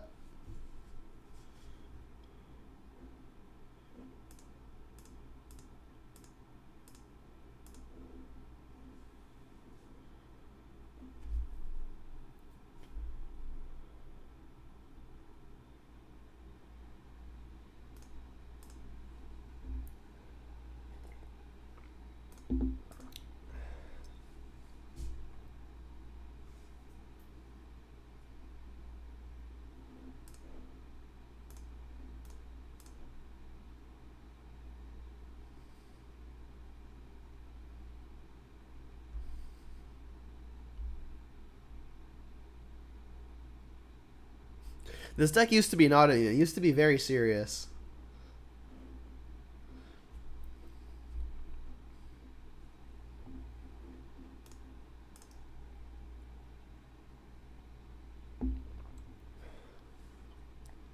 Is that their third Sanctuary?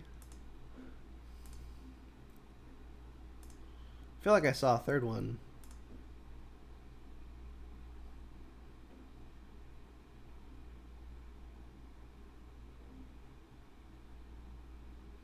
Well, if I cast that, I'm dying to a bolt. So let me not cast it.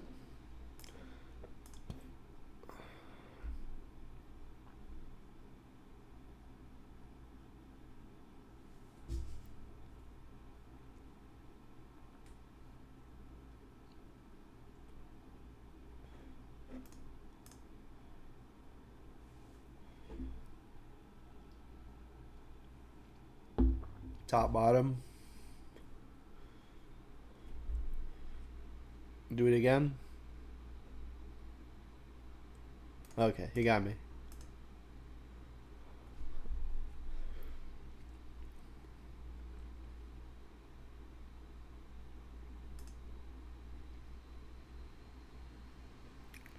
Well, let's play Brutality.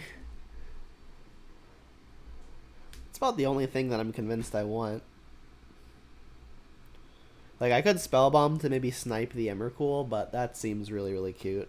There's also probably more than one, because they're through the breaching as opposed to Nihiriing. Pushes don't look that good. And they're playing Snapcaster, though, so let's just play the Spellbombs. They're not playing Thing in the Ice, at least as far as we're aware, so let's take out the pushes.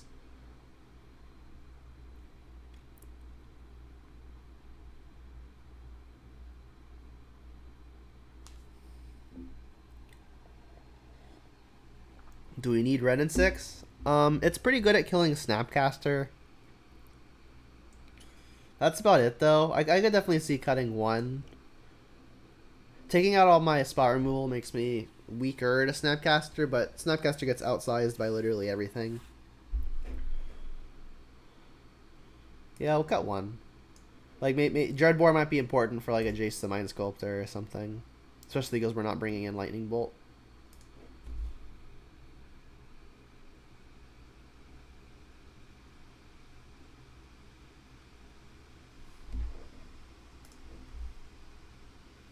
Keeper. I think I'm gonna hold the Thoughtseize for a turn closer to when the opponent might be actually trying to combo. But then again, if I don't like put a lander and the Thoughtseize into the yard, an honest bolt could kill the Tarmogoyf. So for reasons of keeping the Tarmogoyf alive, maybe we should just cast the Thoughtseize now. Yeah, that's probably reason enough. And I think next turn I can Peatland, going down to 14. I mean, my life total isn't free, so this makes me a little nervous. But I like getting the Goyf down and having it not die. Alright, well, Snapcaster is one of the best cards against me, so I'll take 1. And interesting that the opponent has chosen to play Omen of the Sea in their Snapcaster deck instead of the card that's an instant that does the same thing. I mean, obviously, like, you can sacrifice the Omen to scry an additional 2. But being able to flash it back with a Snapcaster seems good.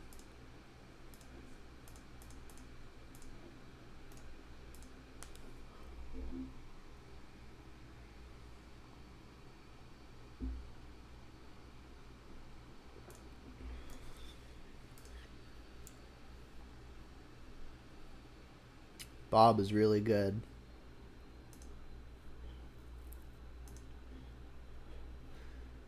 Another reason why my life total isn't completely free.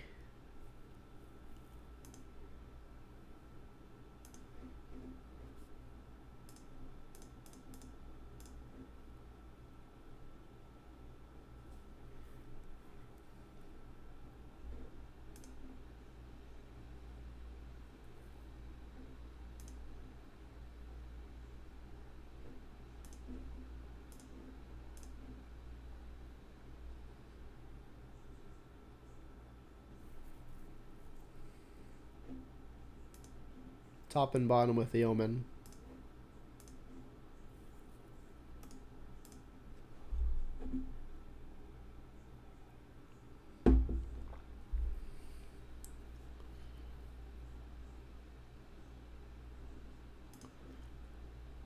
Alright, Bob, what you got?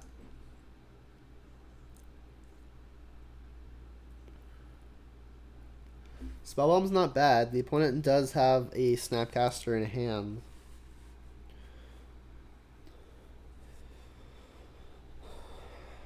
I think now would be a pretty good turn to cast the Brutality. I may not have an option to do it next turn. And they can't like Archmage's Charm me right now. Do I want to gain some life? I don't think so.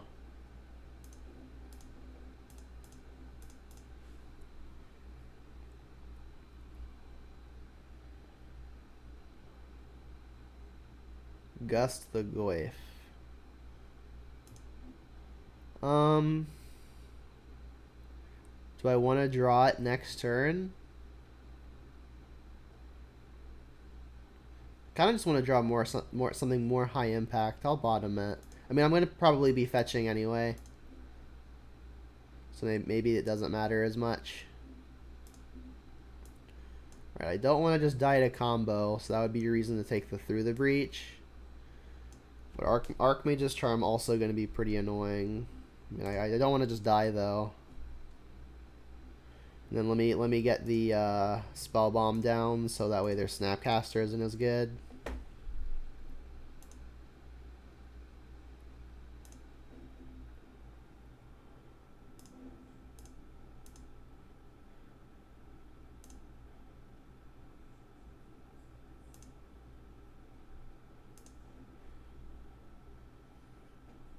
And I am planning to fetch at the end step anyway. Like they don't have a good instant to cast with their Snapcaster quite yet. Alright, don't want to sacrifice this and not get the card off of it, but like at the same time there's not anything that they could effectively target right now.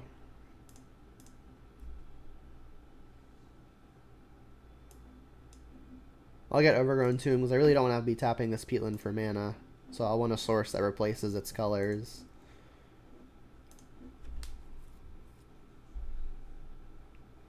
That was revealed in the correct order.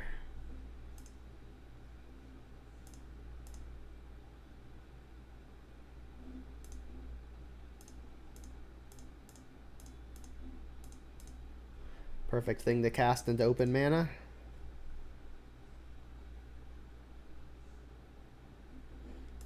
Run in 6. Nice.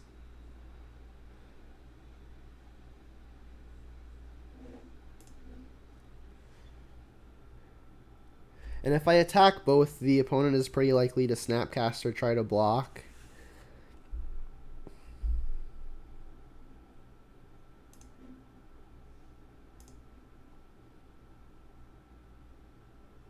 They're going to Aether Gust my Ren and 6, or at least try to. If they target the Aether Gust, I'm just going to Spell Bomb.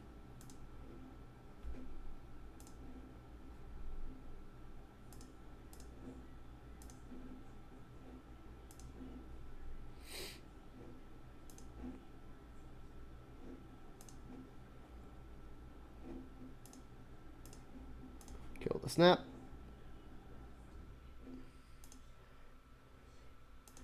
Things are coming up good.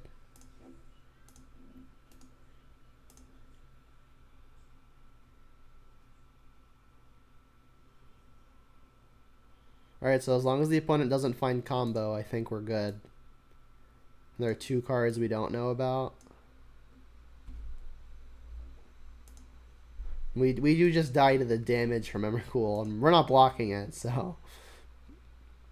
Again, we revealed that in a pretty good order. I mean, I guess I should just lead on an attack and see where that takes me. Activating Ravine has us hitting for lethal. But I think it's much better for me to not just get blown out by literally anything. So let me just attack with the 2 creatures that I have.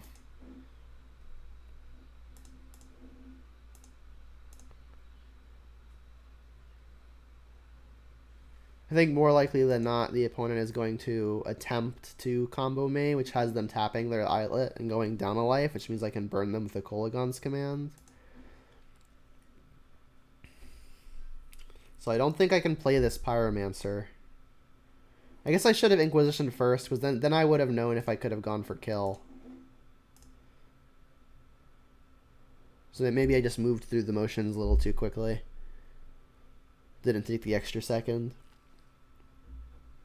It's just 2 charms. Alright, I'll take a charm. Alright, I'm going to keep up the Kolaghan's command. Oh, wait. Alright, well, let's ping the opponent here. So now they have to counter this Archmage's charm. And I can just hold it hostage, hold their life total hostage now. If they do anything, I'll just respond to it. And now I can even lead next turn on using the Renin 6. Alright, well, we know they don't have it now, so I'll just go for lethal.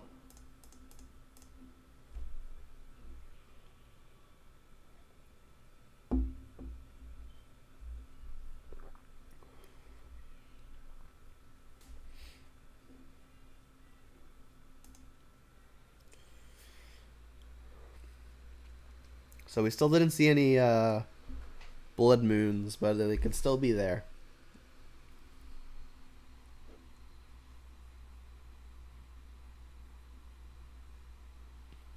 Yeah, it was a good game. I think the opponent made a little bit of a misstep in the turn that they snapcastered to try to flashback their Aether Gust. Not just because I had the spell bomb in play, but also because in my main phase I was able to use my Renin 6 to kill the Snapcaster to get the hit in. That was very good for me.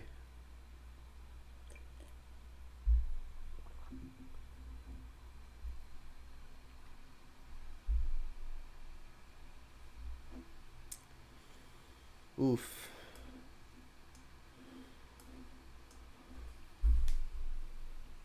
Sand is close. Bloodbraid is one of the best things I could have to cast into open mana. I'm gonna keep.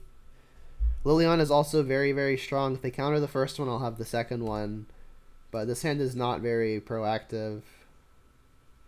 Lots of draws would lend towards a proactive progression, but it's gonna be. I'm gonna have to be a little lucky.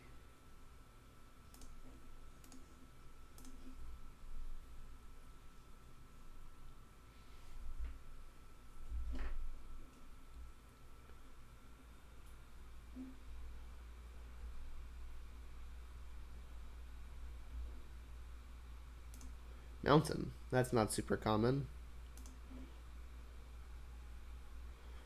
There's a Goyf. I mean, Goyf will die to a bolt, so I'll hold it.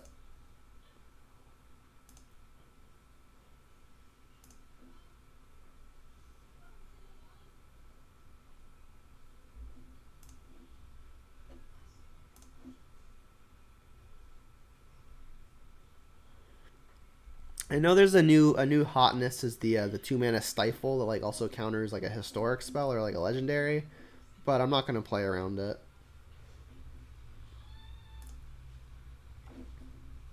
They bottomed with their Omen of the Sea, so maybe they're just digging for a land, especially because they played a mountain on turn 2. They topped. Alright, I guess they were digging for the land. So, am I playing around Blood Moon? Probably should, because it's kind of free as this game is going. I see no reason to just lose to it.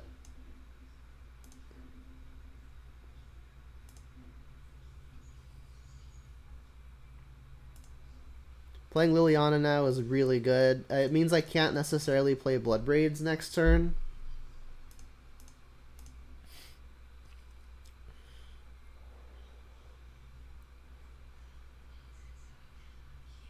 I'll ditch a Dreadbore. I've got creatures to pressure planeswalkers.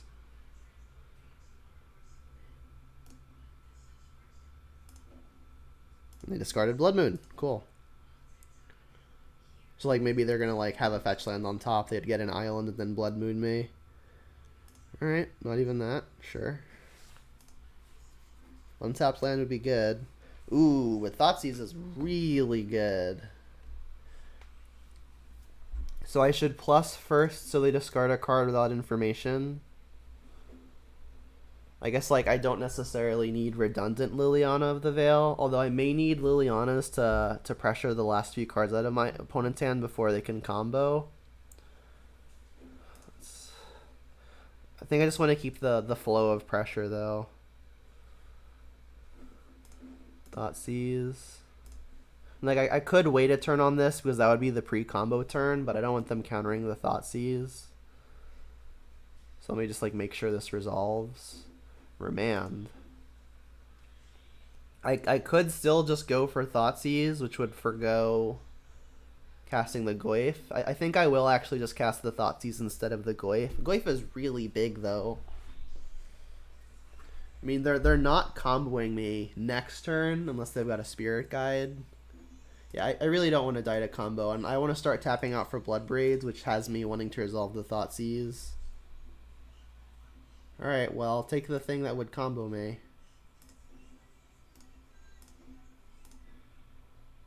Their hand's quite good, but I don't have to worry about just dying now. And I do again have the better things to be casting into their various counters.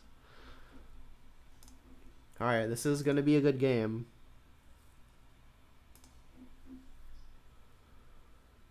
Land can be discarded.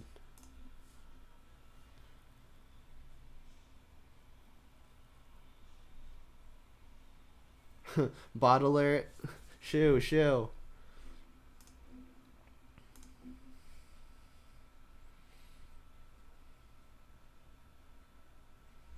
And Snapcaster Remand is a potential play that the opponent has. But again, I'm just going to cast my Blood Braids into the counter spells. That's a cool one. So the ideal hit here would be another source of pressure. Obviously removal would be really bad. You know what? I'll cast it. It's likely to eat a counterspell anyway. And against a Snapcaster, I don't mind having bodies to defend my Liliana, which is about to ultimate.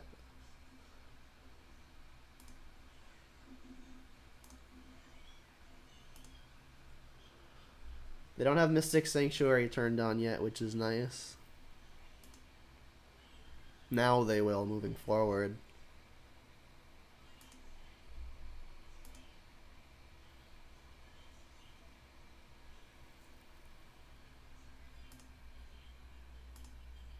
Alright, and then I will leave back the Blood Braid to defend the Liliana. Because if they don't find a way to punch through towards the Liliana, which is really just as simple as a removal spell, then I'm definitely going to Stone Rain them twice. They'll have, I guess, 2 looks at it unless they want to main phase a Charm and then find a bolt that way. That works. Put it on top. That's the dirty way to do it, huh? This also puts the Archmage's Charms down. Unless they found the land. Which they have. I mean, I think I'm just going to plus this Liliana as opposed to getting the Snapcaster out of here, because the plus is worth, at a minimum, an Archmage's Charm. I think it's without the Liliana ultimating this turn, I think it's unlikely that it will ultimate.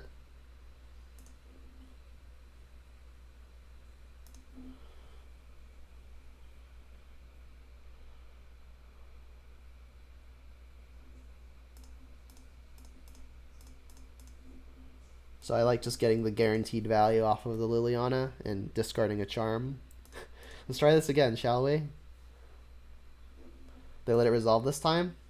I mean, my hand is I'm sad to see it go, but I'm not super sad to get some bodies. All right, well, yeah, I'm sad to see this hand go.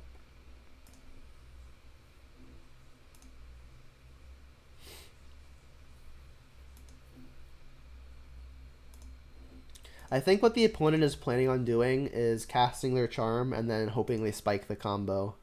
There's not much I can do to defend versus that. But that does look like the line.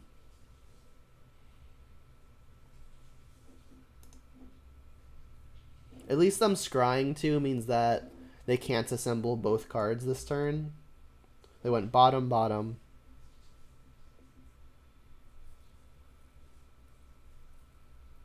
Yeah, they're just digging towards the combo, looks like.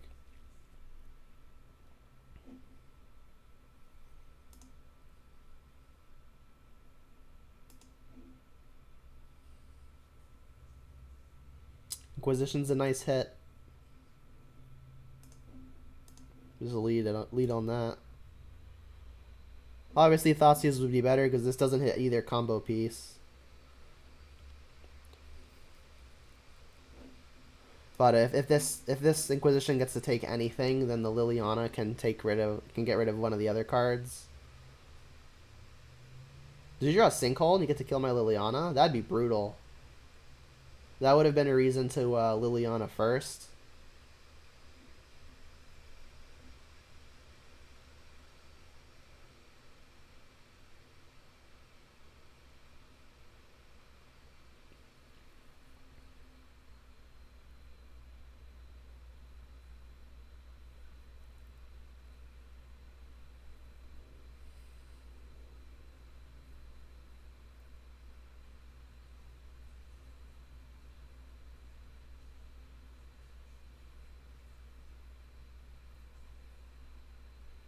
Alright, just a bolt. Bolt is fine.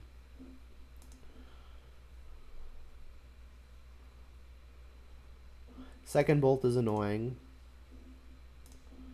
But I mean, this means they can't have, yeah, they can't have the combo now. Like, the concern was that the Inquisition wouldn't take their last card because it's a combo piece that costs either 5 or 15.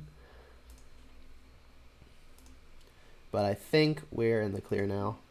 And I'll go ahead and attack all. If the opponent tries to attack, we can get back a Seasoned Pyromancer the Seasoned Pyromancer tokens from the yard. That's fine. We still have lethal next turn between Pyromancer tokens and the Ravine. Alright, and Lighthouse means we get there. As long as we see it, but we do.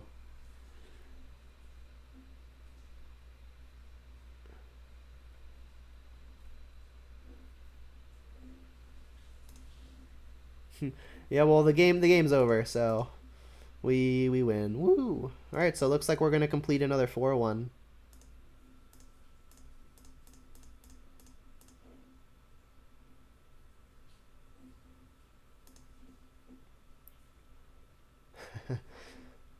Should we do it for style points? Nah, attacking with the Ravine is cooler. We've attacked with a lot of Blood Braids this league, but we haven't hit with the Ravine yet. So let's hit with the Ravine.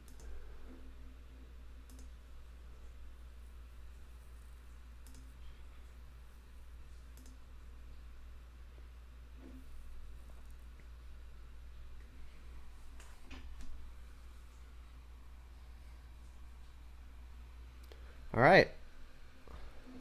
So we completed another 4-1. Pretty good results, all things considered. And then the loss that we suffered in round 2 was only versus Ad Nauseam, which I think is a pretty decent matchup. I don't think it's disfavored, but I don't think we're that far ahead. The quick clocks and hand disruption spells definitely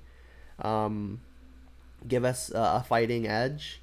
But I definitely think a version of Jund like this is something that's headed in the right direction. And what I mean by like this is having higher end tools that can produce extra cards, which also means cutting down on usual favorites like Tarmogoyf. I really liked not having the extra Tarmogoyf because there were many games where having the Croaks or the Bloodbraid or the Seasoned Pyromancer was pretty pivotal in pulling ahead just because of the card advantage that they generated. That said, we did play against 3 combo decks, and versus combo decks, the lower to the ground Inquisition Tarmogoyf hands are the hands that tend to get there. So in this particular league, I almost would have been happier just having the 4th copy of the Tarmogoyf. But as evident by the metagame breakdown, I think in general I still want to move more towards having a version of Jund like this, where it's more multi-for-one oriented and less one-for-one oriented on things like Tarmogoyf and Lightning Bolt, which again are in the side. I still really like having access to the Fatal Pushes before the bolts, because I do want to be killing all the various Death Shadows and opposing Tarmogoyfs. And the bolts really don't do that. Obviously, in the matchups where they're good, they're fantastic, so I still want to have access to them, but I don't want to play them in the deck where more than half of the time they're going to do little to actual nothing. So I think a card that's great when they're great and does nothing when they do actual nothing is pretty much the definition of a sideboard card. So that's why they're over here. But the rest of the sideboard felt really good. The Ashioks came in a number of times and were good. The Spell Bombs came in pretty much every match and were great, they were great. The Brutalities similarly assessed. I think they were fantastic. The cards that didn't come in are actually just all the land hate pieces, the 3 Wildfires and the 2 Alpine Moons. I just don't think we faced a matchup where they were particularly, I guess, effective. We didn't play against any Field of the Dead Uro shenanigans. We didn't play against any Valakut shenanigans, which is good because I don't want to play against Valakut ever. That card is not fun for me. But yeah, we just honestly didn't fight against anything where we wanted one of these 2 cards. I still think they've got merit in the sideboard for when you do face those things, but we just didn't this time. But I think that's about the last comment that I've got for this particular league. Before I start rambling a bunch, let me go ahead and just plug my content. If you're watching here on Twitch, you should definitely drop a follow. It's a great free way to support what I do. And if you're watching currently on YouTube, you can watch my recording sessions live on Twitch. You can find both the names of my Twitch and YouTube channels on the bottom of your current screen. So with that said, I thanks all for tuning in. And until next time, Jund them out and have a good one.